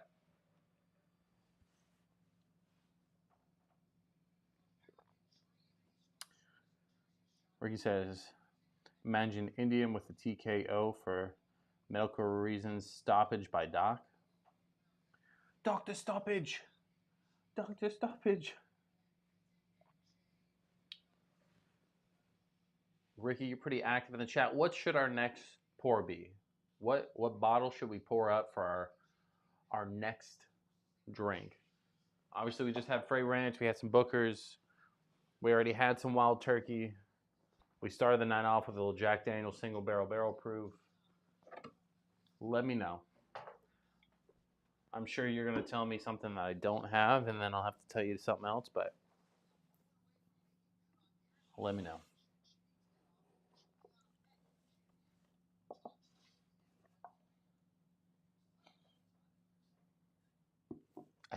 Weirdly enough, like this bottle is sick, but it look even better like halfway, right? As soon as it gets like a little bit lower, you can kind of see a little bit more through it. I think it'll look even better.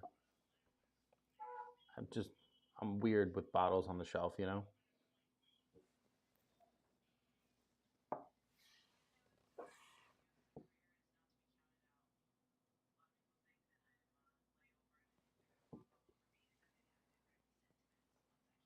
Bro, I can't get the bottle to focus.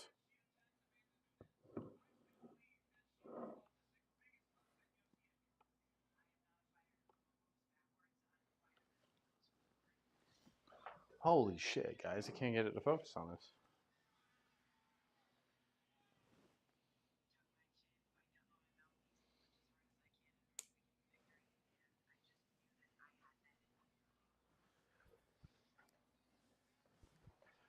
Ricky says, I don't know. I only drink a little beer or hard cider. Okay. Well, I don't have any beer in the house right now. Hard cider? Sometimes wife dabbles. What's your favorite go-to hard cider? Just, I'm not gonna be able to drink it. I doubt I have it, but just out of curiosity. I like to dabble in some hard ciders, dabble in some beers every once in a while. It's just not my go-to. Chris says, hit me up, fam. I'll send you the link. The app is like $100 for 6 months. You get every single channel. Is it like a kind of how the Fire Sticks used to be bootlegged or jailbroke? Is it like the same thing?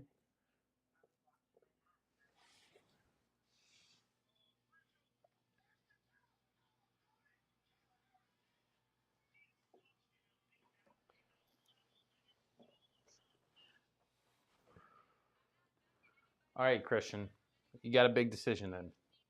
We're gonna do my four bigger bottles.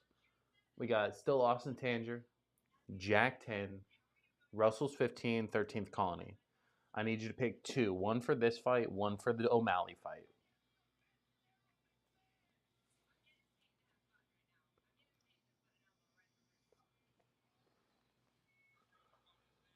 Those are like the big four to me. Obviously, other people may have different opinions. Like some people may like the Woodford's Reserve Master Collection, or they may like, you know, Pipe Dream 101 or Frey Ranch or something like that, you know, but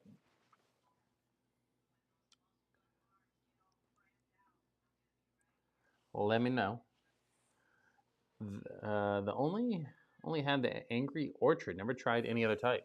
I actually had Angry Orchard, I believe, or at least something similar. It's from North Carolina that I had at my wedding. We had it was like an apple crisp cider. Then it was like an apple citrus cider that we had at our wedding. We had like two. So we had that, plus we had like beer. I think we just had like Coors or something like that at the wedding. And then we had like old fashions and some mojito, like a raspberry mojito. The mojito was bomb. It just not. I only drank it once, but we also had a boozy hot chocolate bar. I can't wait for I love winter. A winter fits like alcohol themed stuff, like boozy hot chocolates by the fire, a little cigar. It's a good time. Kristen says, still Austin Tanger. The Russell's 15. Let's go. Okay. So which one? Russell's 15 for the win? Russell's 15 for the O'Malley fight or the Tanger? Which one should I drink first? I'm down for both, but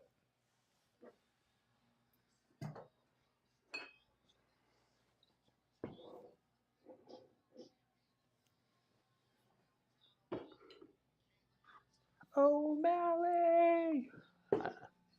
O'Malley.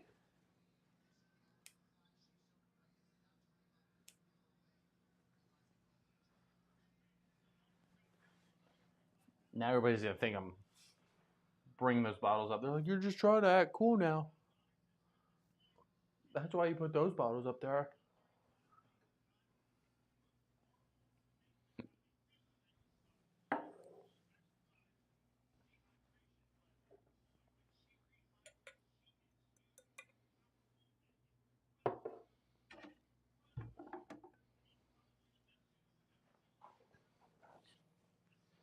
Tanger for the main event. Okay. What?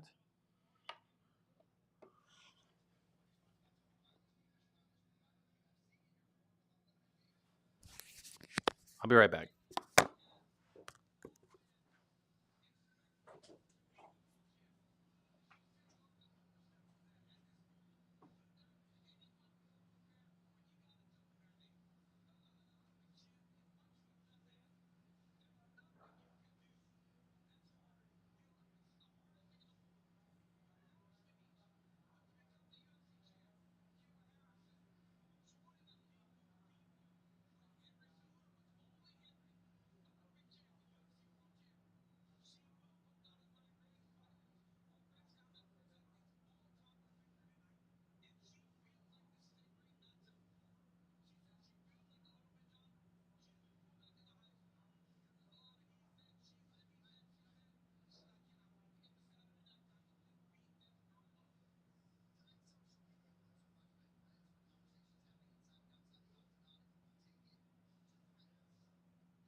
Oh, boys. All right. Sorry.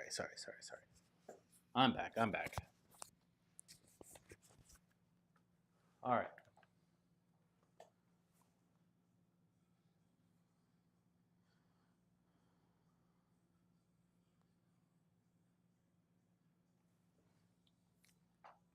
All right. So, Christian says Tanger for the main event, which means we're going Russell's 15 right now. Bro. A lot of people will tell you, oh, buy the $20 bottles, buy the $50 bottles, right? Stuff like that. They're just as good. They are like good, but these two are like both fairly expensive, right? And I get it. Most people will not be able to get these bottles. I'm glad I have them, right? Lucky circumstances, but you can't tell me these are just as good as $20 bottles, $50 bottles. They're magical. The one thing that are in both of these pours have this really like fun tasting note in it that it's like red candy. This one's more like fruit roll up, right? That's what I kept referring it to as like fruit roll up. This one's more like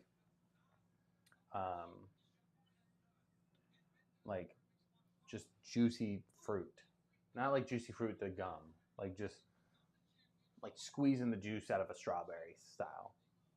Delicious.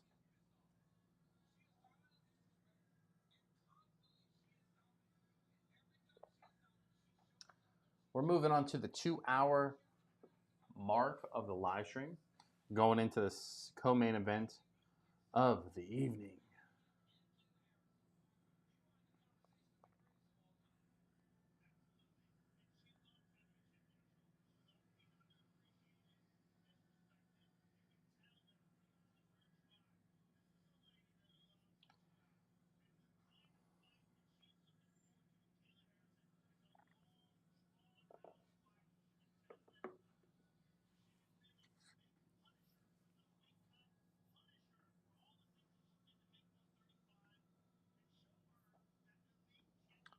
They're talking about that weight cut.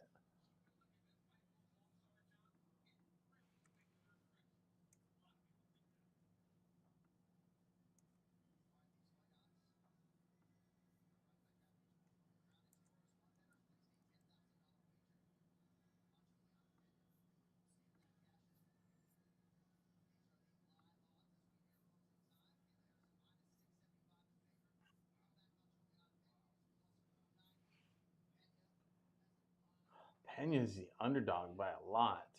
675 favorite for Kayla Harrison, ranked number 2 in the world for the weight class.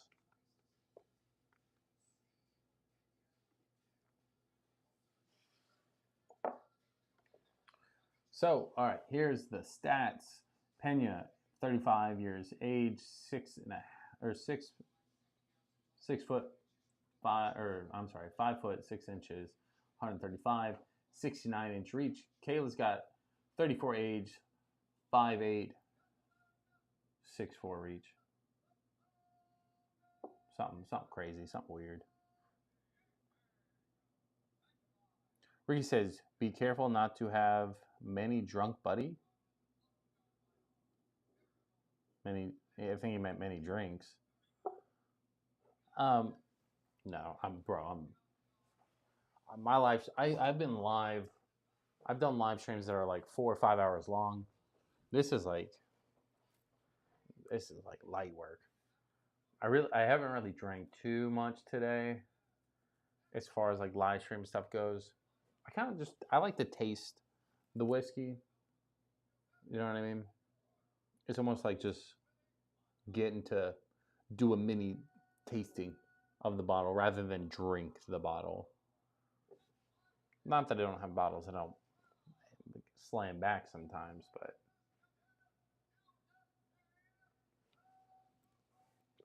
I appreciate your concern.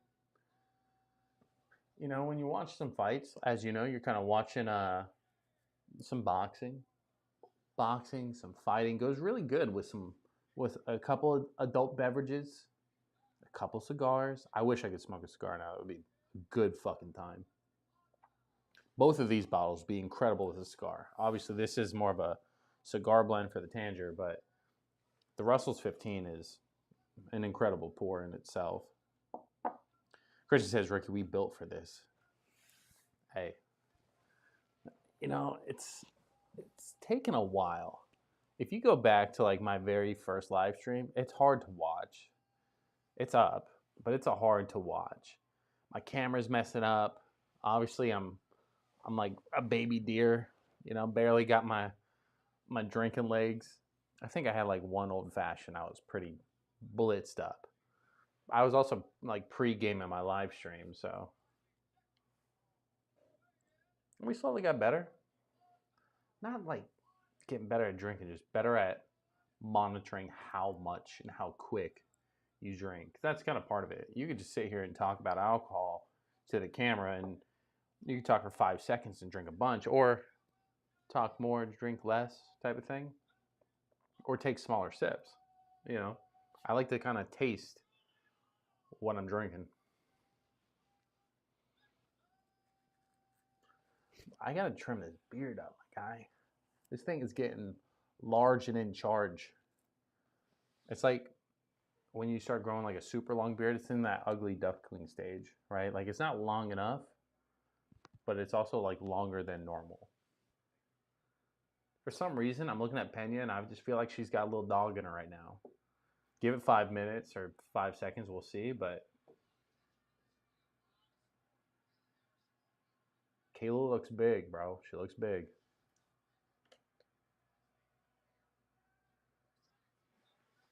Pena's cheeks are a little still sunk in comparatively. Kayla looks like a fucking monster compared to her weigh in.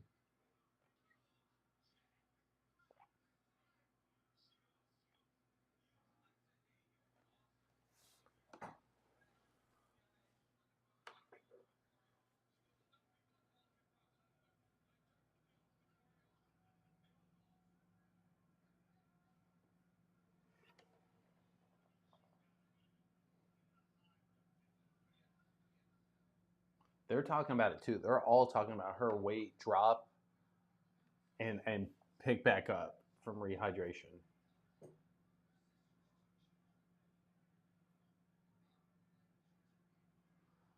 Obviously, High Top that was in the chat earlier, he has money on Harrison, aka the chick in the blue. So we're gonna root for her to win, take the belt. Pena does look like she's focused. I've seen her fight a couple times, bro, and every time I'm always like, she just doesn't look like she's belonged. Right now, it gives me a different vibe. I understand she's a champ. Don't let me take that away from her. I just meant like, I've seen her fight sometimes. It just hasn't looked great.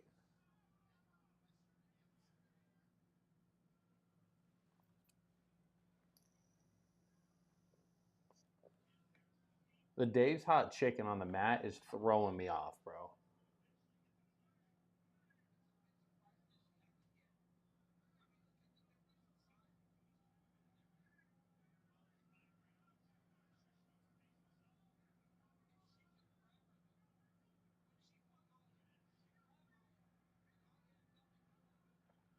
I feel like this fight's going to go the distance just because right now it's 12. Most main event fights don't happen to like damn near 1.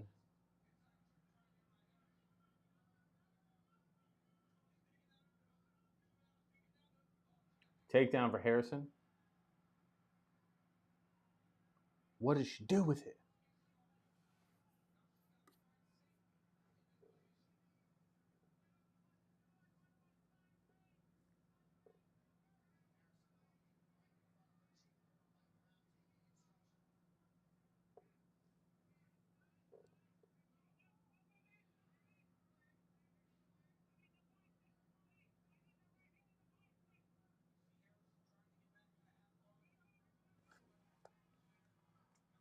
Oh, Lordy.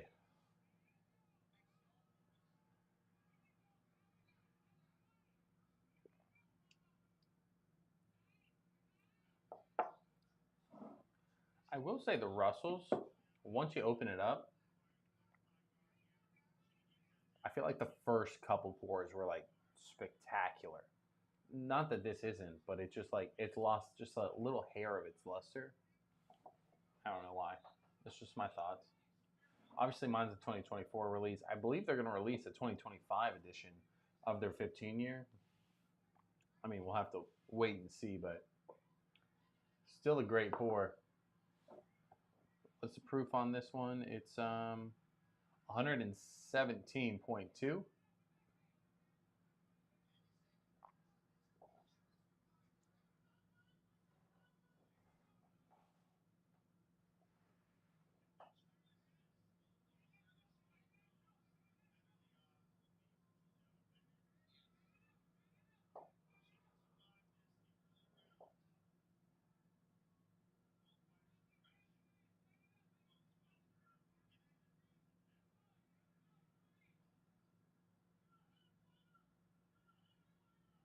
Oh!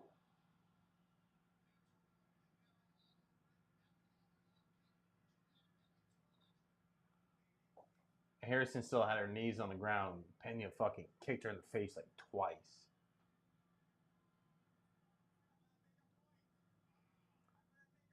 Damn, they're taking a point? Who's this fucking ref? That's fucked. Like, I understand what happened, but this ref's fucking dipshit. Give her a fucking warning, let the fight go on, not take a point. Good for Harrison and good for parlay action, but I don't necessarily agree with that.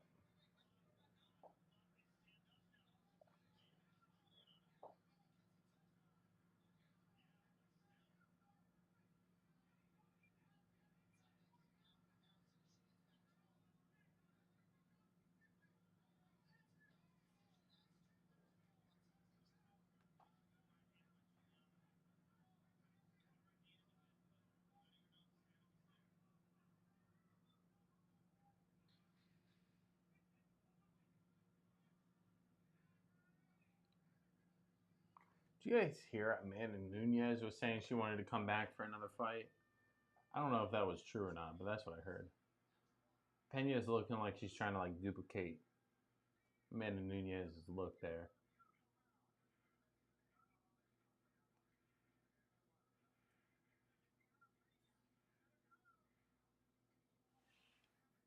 That's crazy.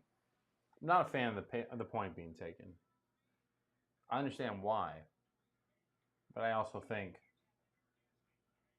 there's more a reaction. That girl was standing up. She just never got to her fucking feet.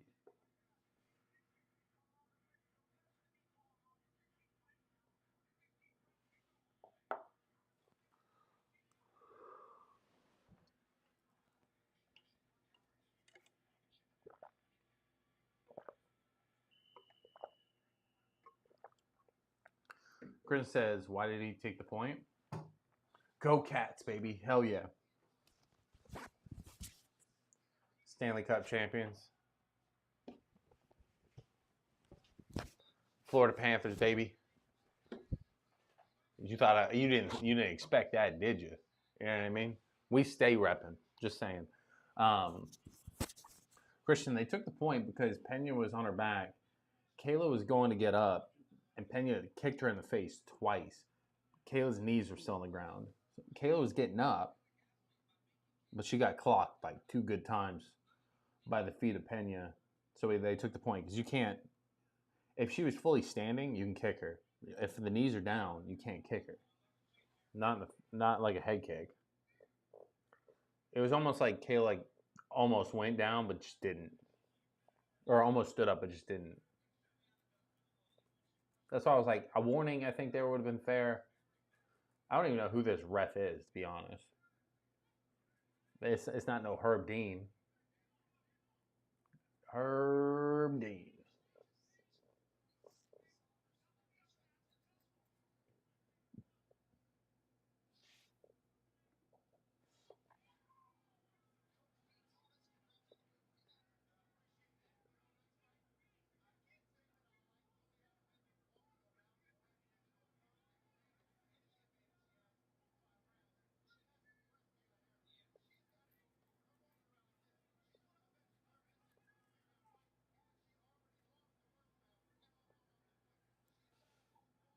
You said, gotcha. Yeah, kind of a dumb point. I think it should have been a warning, in my opinion, just based off like what was happening. But I'm no ref, so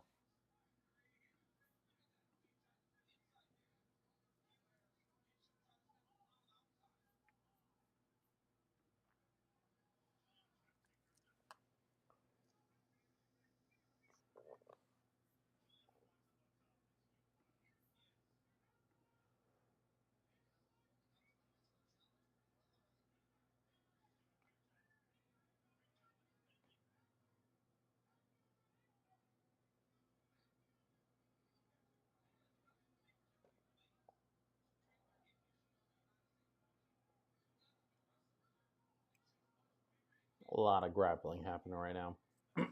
Anyways, if you're just tuning in, let me know what you're sipping on. Let me know if you're watching the fights. If you are, who are you going for? You going for Pena or Harrison? Or are you going for Marab or O'Malley? Those are only 2 fights left, so.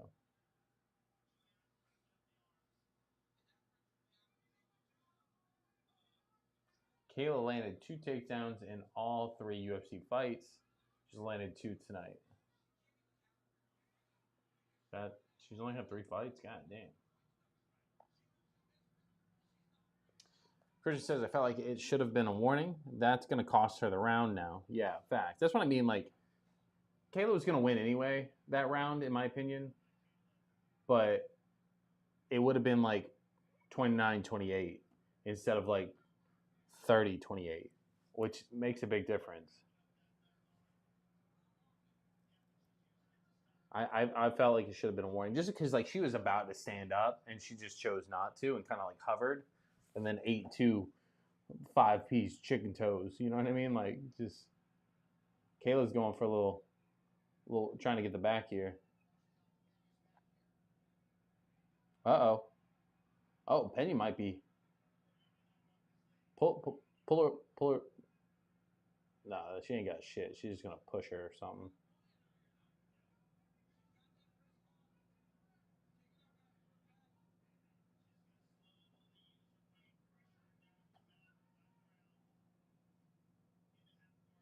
Girl fights are weird, bro. Like they start like getting a little ricey dicey, but eventually it all ends up the same. She's trying to like do a little triangle choke here. I don't know what the choke is called, to be honest. Like that's a weird fucking thing. She's on the wrong side though.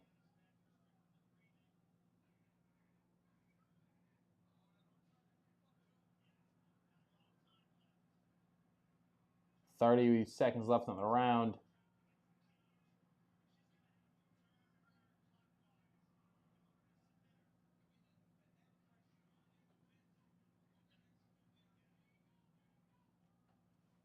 She'll let go.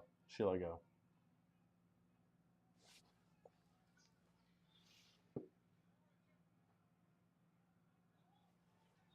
Oh shit, Pena just tapped. What the fuck just happened? Bro, the round was ending.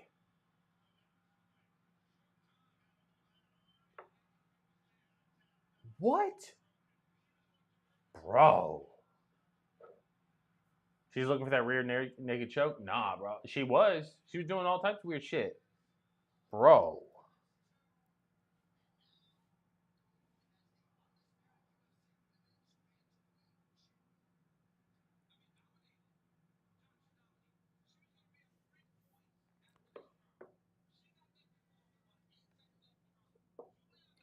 It was a Kimura.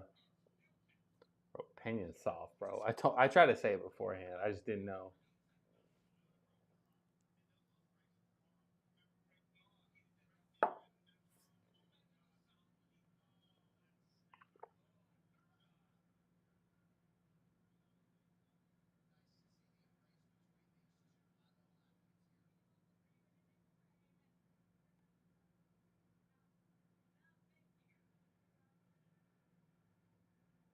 I would never be hugging somebody after we fought. I'm just saying. I don't care if we're friends or not. Like we just fought. Like give me 5 minutes. She had her arm in a Kimura. Bro, I didn't even see it. Like she let go of like whatever she had. I was like, all right, cool. The round's done. Like I'm going back to like taking a little sip.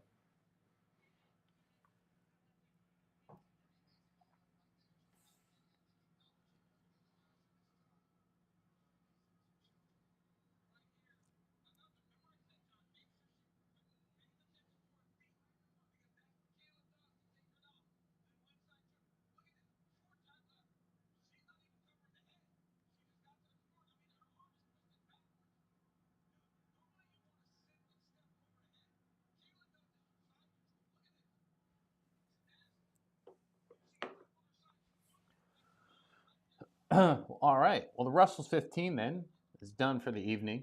Great pour. What are the odds? We predicted that. Harrison's in the blue. One of the little Russell's Reserve 15 blue. I'm just saying. Hey, we're here for it. So,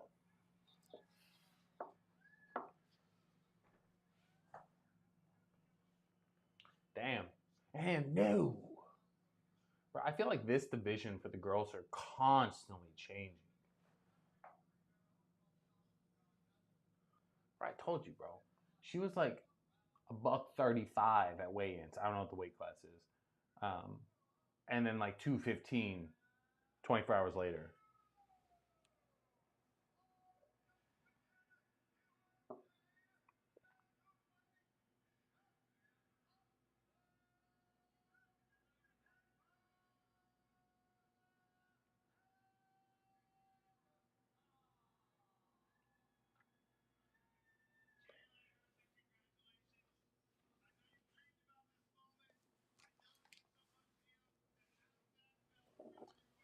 Said good sportsmanship between these two.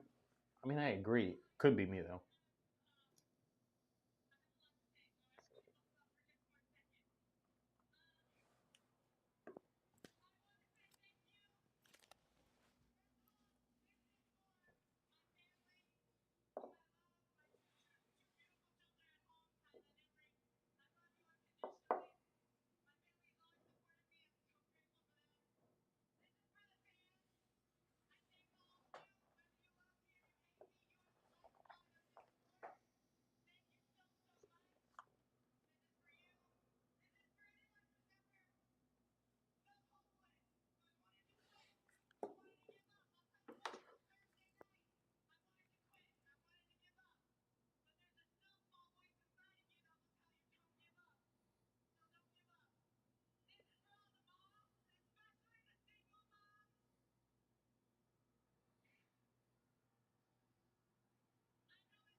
While she does this, I'm going to grab a little bit more water.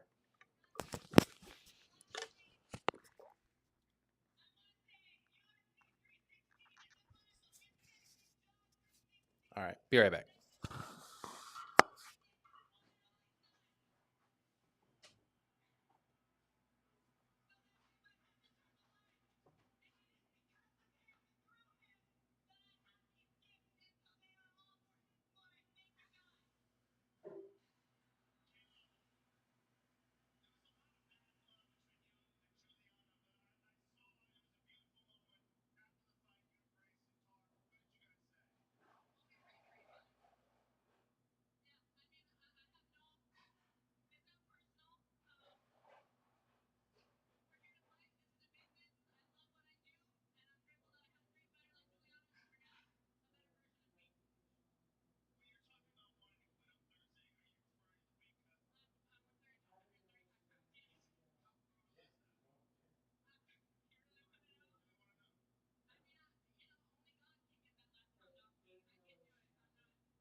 All right, ladies and gentlemen, sorry, I am back.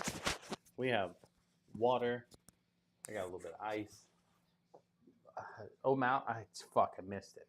O'Malley was like plus 20, 425 for something.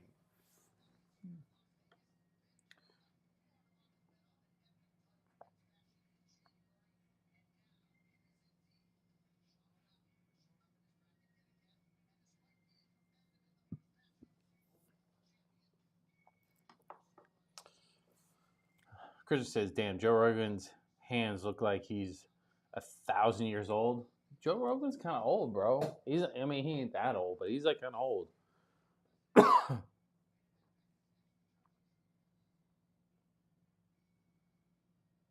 all that podcasting he does, you know? Does my hands look old?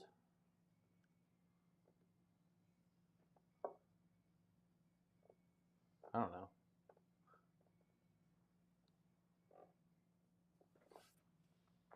Bro, you know what'd be fucking sick? Power Slap. I saw the commercial. Watching Power Slap would be a good time. I never get notifications of when that's on. I'm not paying pay-per-view for that, but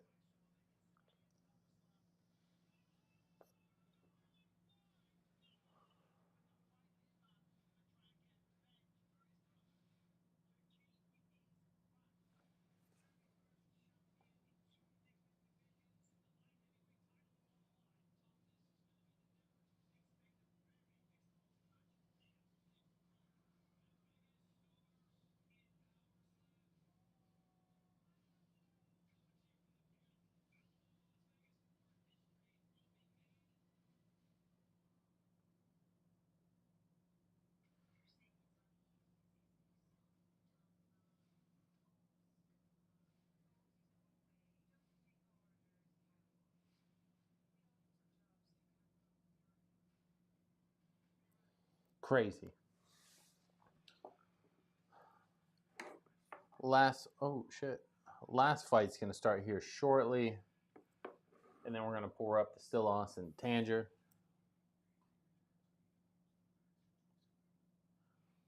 All compared to his head. I mean, nothing little injections can't fix, you know, right? How old is Joe Rogan? Let's look it up.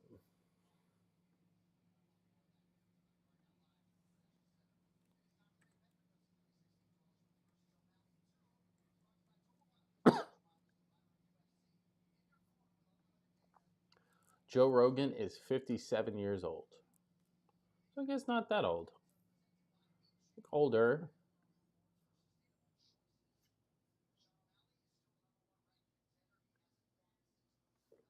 Damn. It goes Marab, O'Malley, Peter Yan. What a weird ass weight class.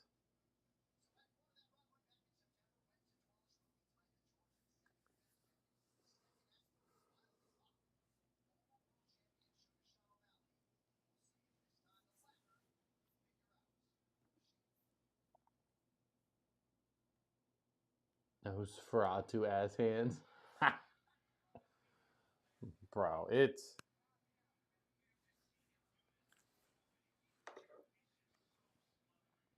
Let me pull up his bet because we're living vicariously at this point. So we picked Kevin Holland, Joe Pfeiffer, Mario Bautista, Kayla Harrison, and then he picked O'Malley to win.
Oh, Lordy.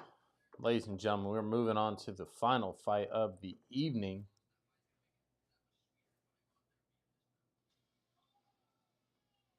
Bro, I don't even if O'Malley wins or loses, bro, he's still one of my favorite fighters. I remember that was like one of the few seasons that I watched The Ultimate Fighter when he won.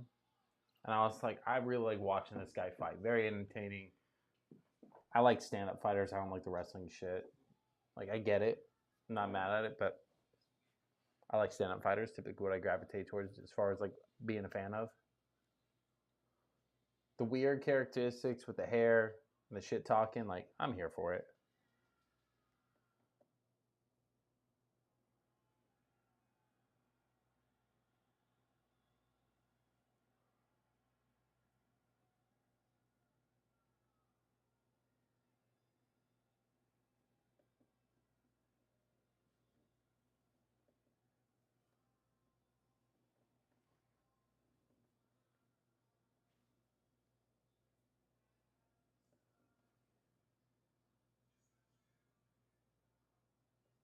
Is he coming out with God Bless America?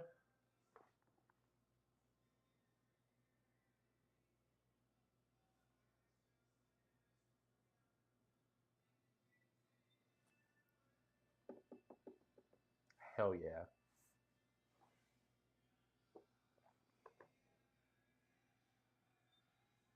See, that's what I'm saying. Like, O'Malley comes out to the right songs.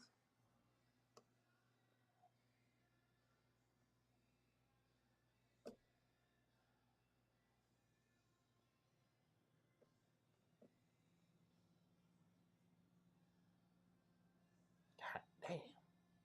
This thing's got some characteristics to it.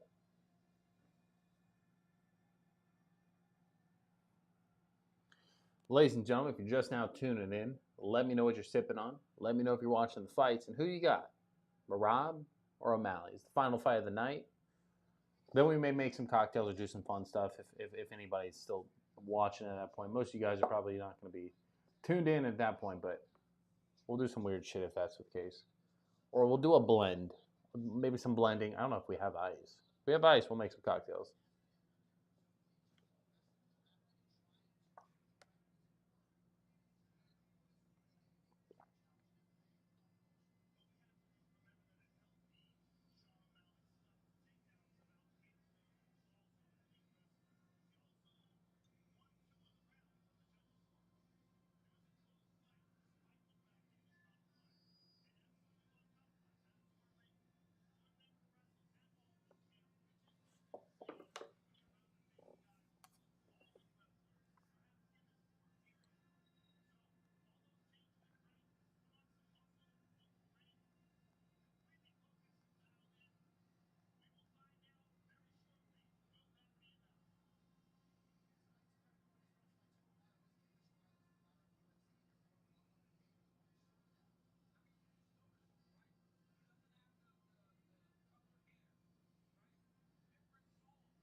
Pink shorts for O'Malley.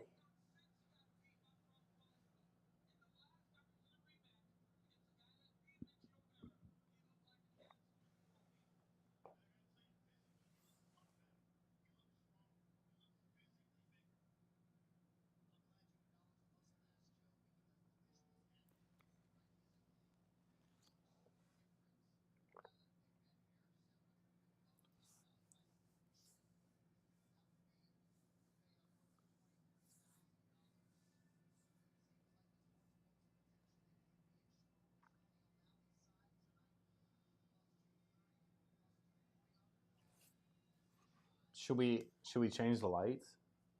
Change the lights to the O'Malley colors?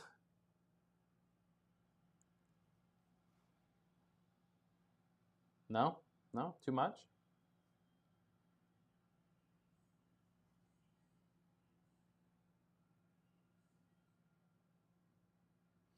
High Top says that better was me. Did you pick the over/under for the walkout song?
All right. American colors, red, white, and blue. Is that better for you?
Bro, this fight's taking forever to start. You know what's funny? On the bet card, they have this fight starting at 12:45. This is before any of the fights happen, so you have no idea if it's gonna be a knockout or if it's gonna be a submission, like a couple of them, like the two submissions where you don't know if they're going to decision or not. But it's 12:37 right now, so we're only what 8 minutes off. Reach 72 inches to 68. O'Malley with the lead. Height 5'11 for O'Malley to 5'6 on Marab. Marab's 34 versus O'Malley's 30.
It's time. All right, there we go. Christian says, I'm sipping on some Jack Daniel's single barrel. It's the regular, 47% ABV.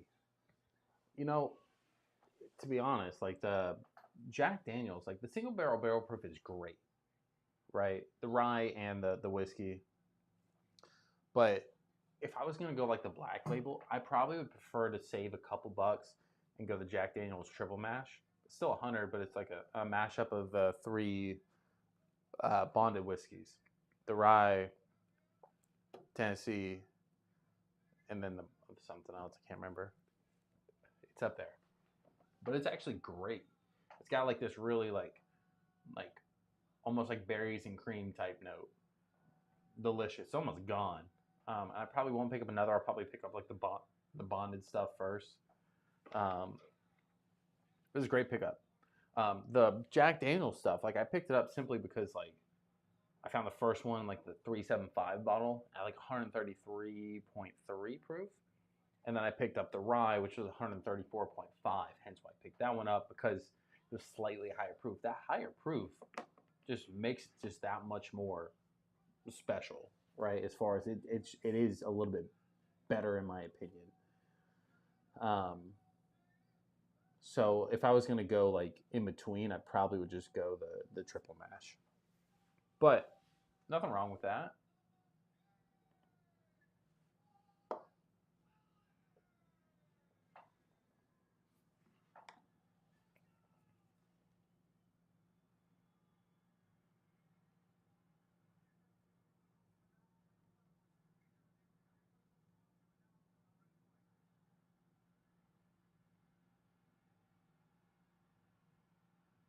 All right, the fight's starting, my boys.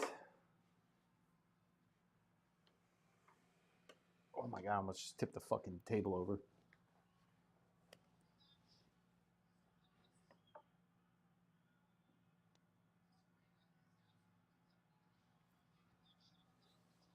All right, here we go. Rob wants to take him down. O'Malley wants to strike. Let's see how it goes. I think Merab's going to come out trying to like box out a little bit. Just a little bit before he takes him down. Or tries at least. Let's see how O'Malley's ground game kind of has improved. Because you got to know going in, that's what he wants to do. I love how the crowd's like, oh, O'Malley.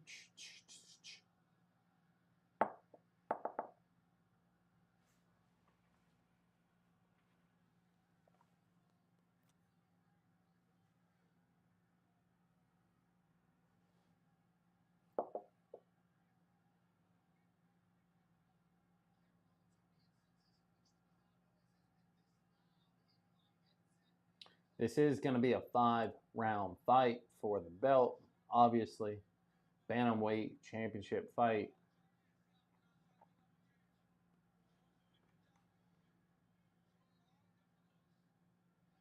Malley looks a little fresh, but he's just tagging him up just here and there. Nothing crazy. Rob's still feeling him out.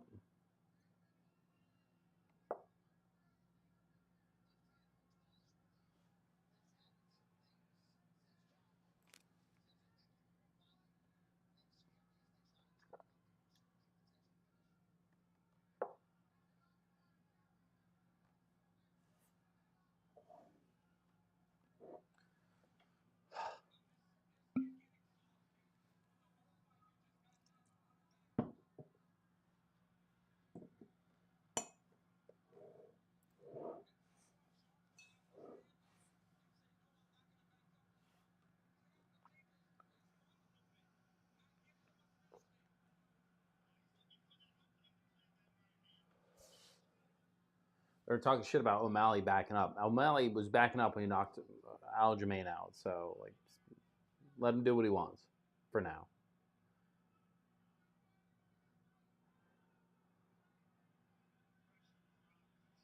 There you go, O'Malley. Get after him.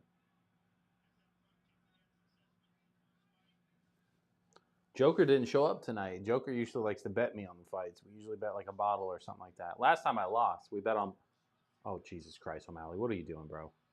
A little scramble. O'Malley slips. Marab starting to grab him, takes him down. They're up against the fence.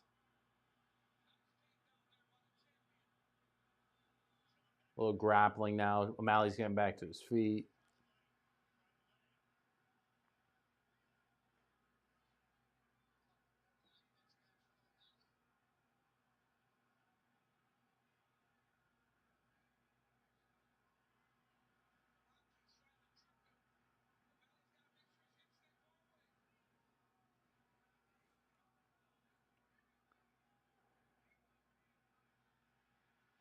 O'Malley's free. Oh, shit, he slipped again. That was a weird fucking slip, too.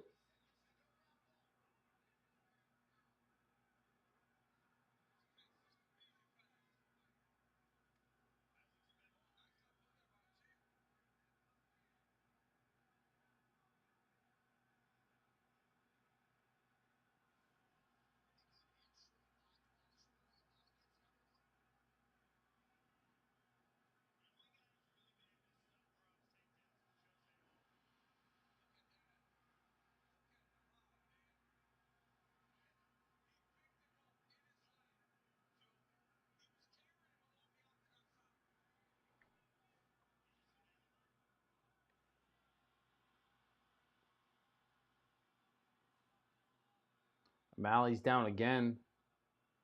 Bro, I fucking hate the wrestling shit. I mean, that's kind of part of the game, though, at this point.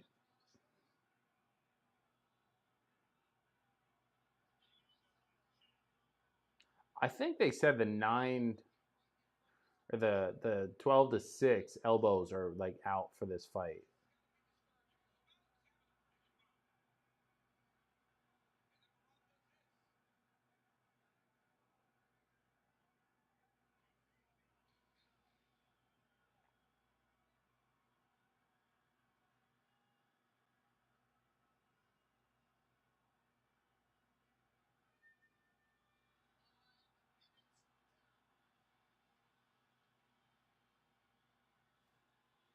Oh boy, here we go. Second round. O'Malley says, "I'm not fucking sitting." No, I'm sitting. They were slow on the chair.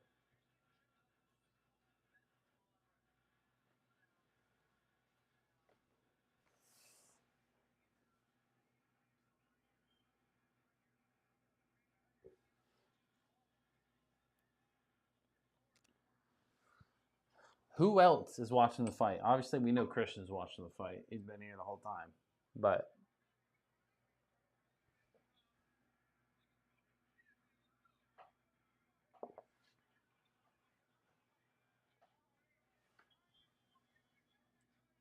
is that Aljamain?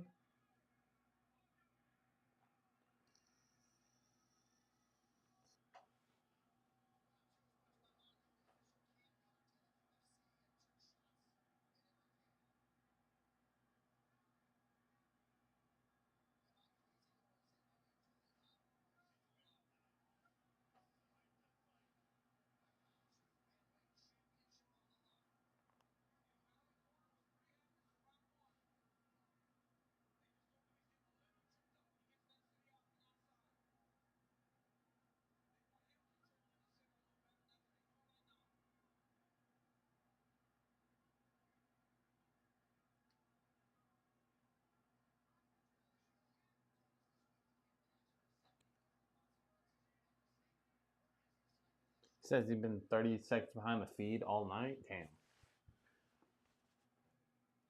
You can always like tap backwards on the stream, go back 30 seconds. Be like at the same time then. Don't know how to change that.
Christian says, where's this other guy from? I don't know exactly. I know it's not Russia, but he trained with Khabib and all them, so he's basically Russian at this point.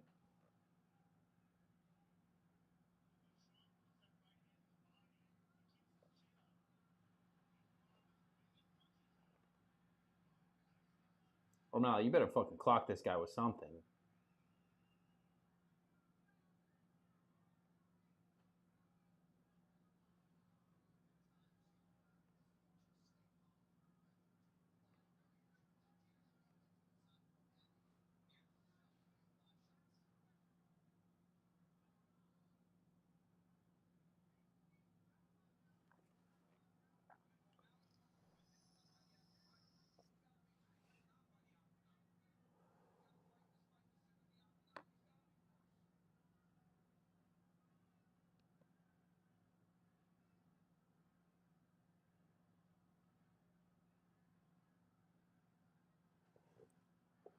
Oh lordy.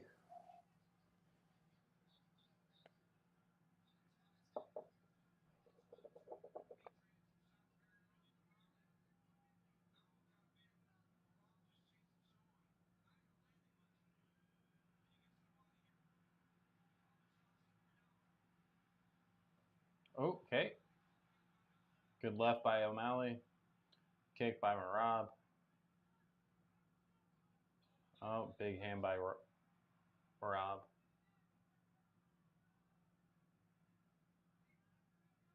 It looks like I'm not suggesting anything. Either O'Malley's not fighting good at all, or he's trying to like coast to the later rounds for some reason.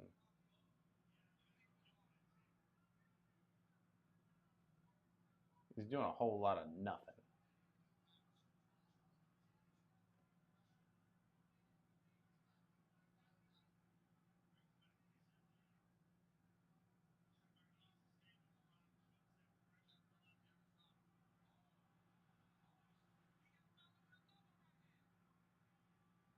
He didn't do anything though. He just kind of wraps him up. Rob's now wrapping up.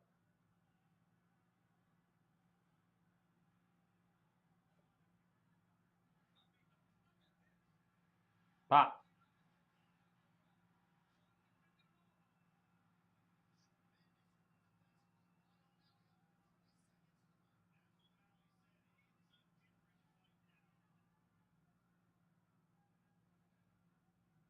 First round had a little dust.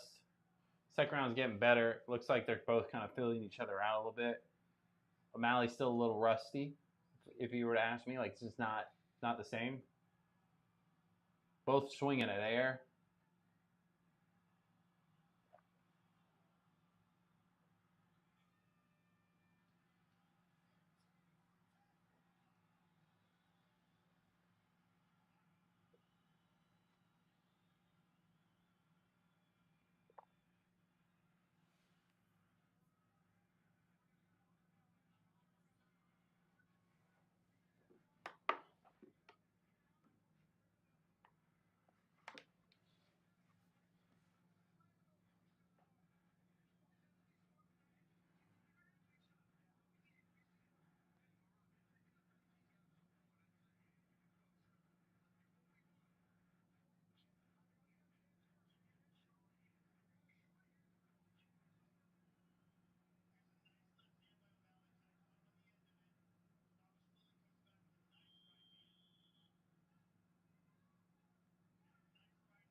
All right, third round started. They did touch gloves this time. O'Malley clocked him one good time, but it doesn't look like it phased him. Marab's just going straight for takedowns. Oh, shit. Picked him up like a newborn baby.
Bro, can they stop talking about anybody else besides who's fucking fighting for a second? Crazy.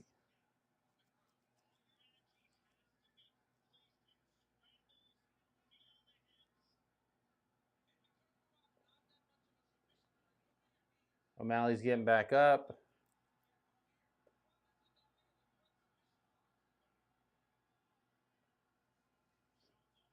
Maybe.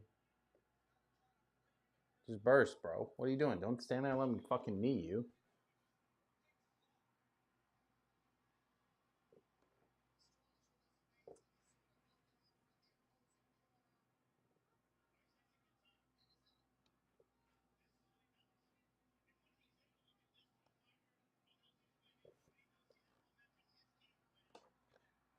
Well, O'Malley back down.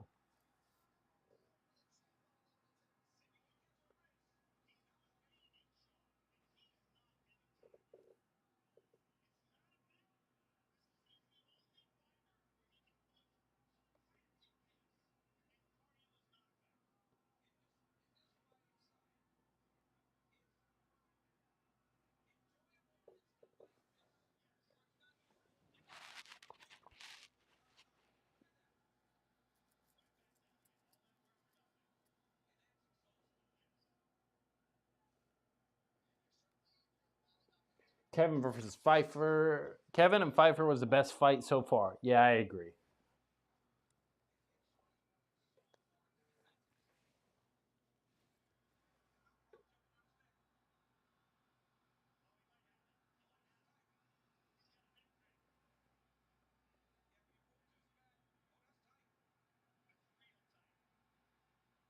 God damn it. O'Malley just tapped.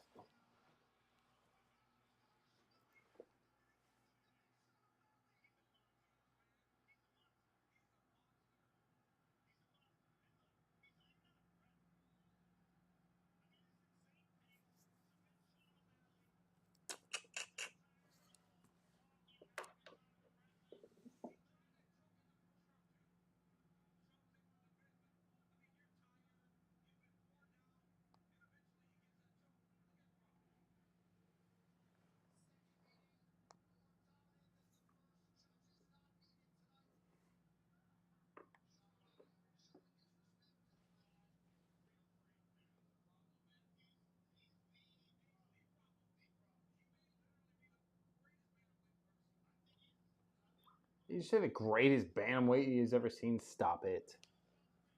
Bro, he wrestled somebody that doesn't wrestle twice.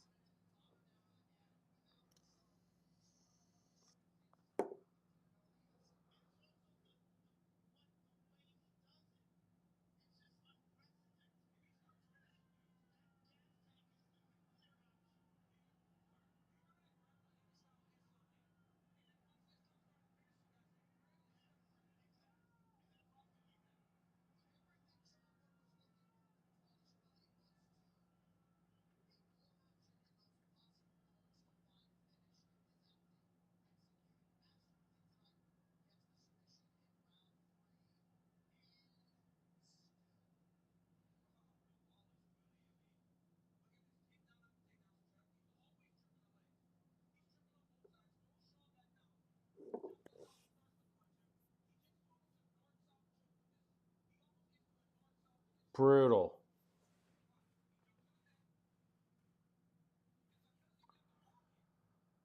Well, all right, ladies and gentlemen, there you have it. There's the fights. There's the bourbon. We're going to go ahead and call it a night. Again, if you haven't already, drop a like, subscribe, do all that jazz. And ladies and gentlemen, we will see you on the other side. Peace.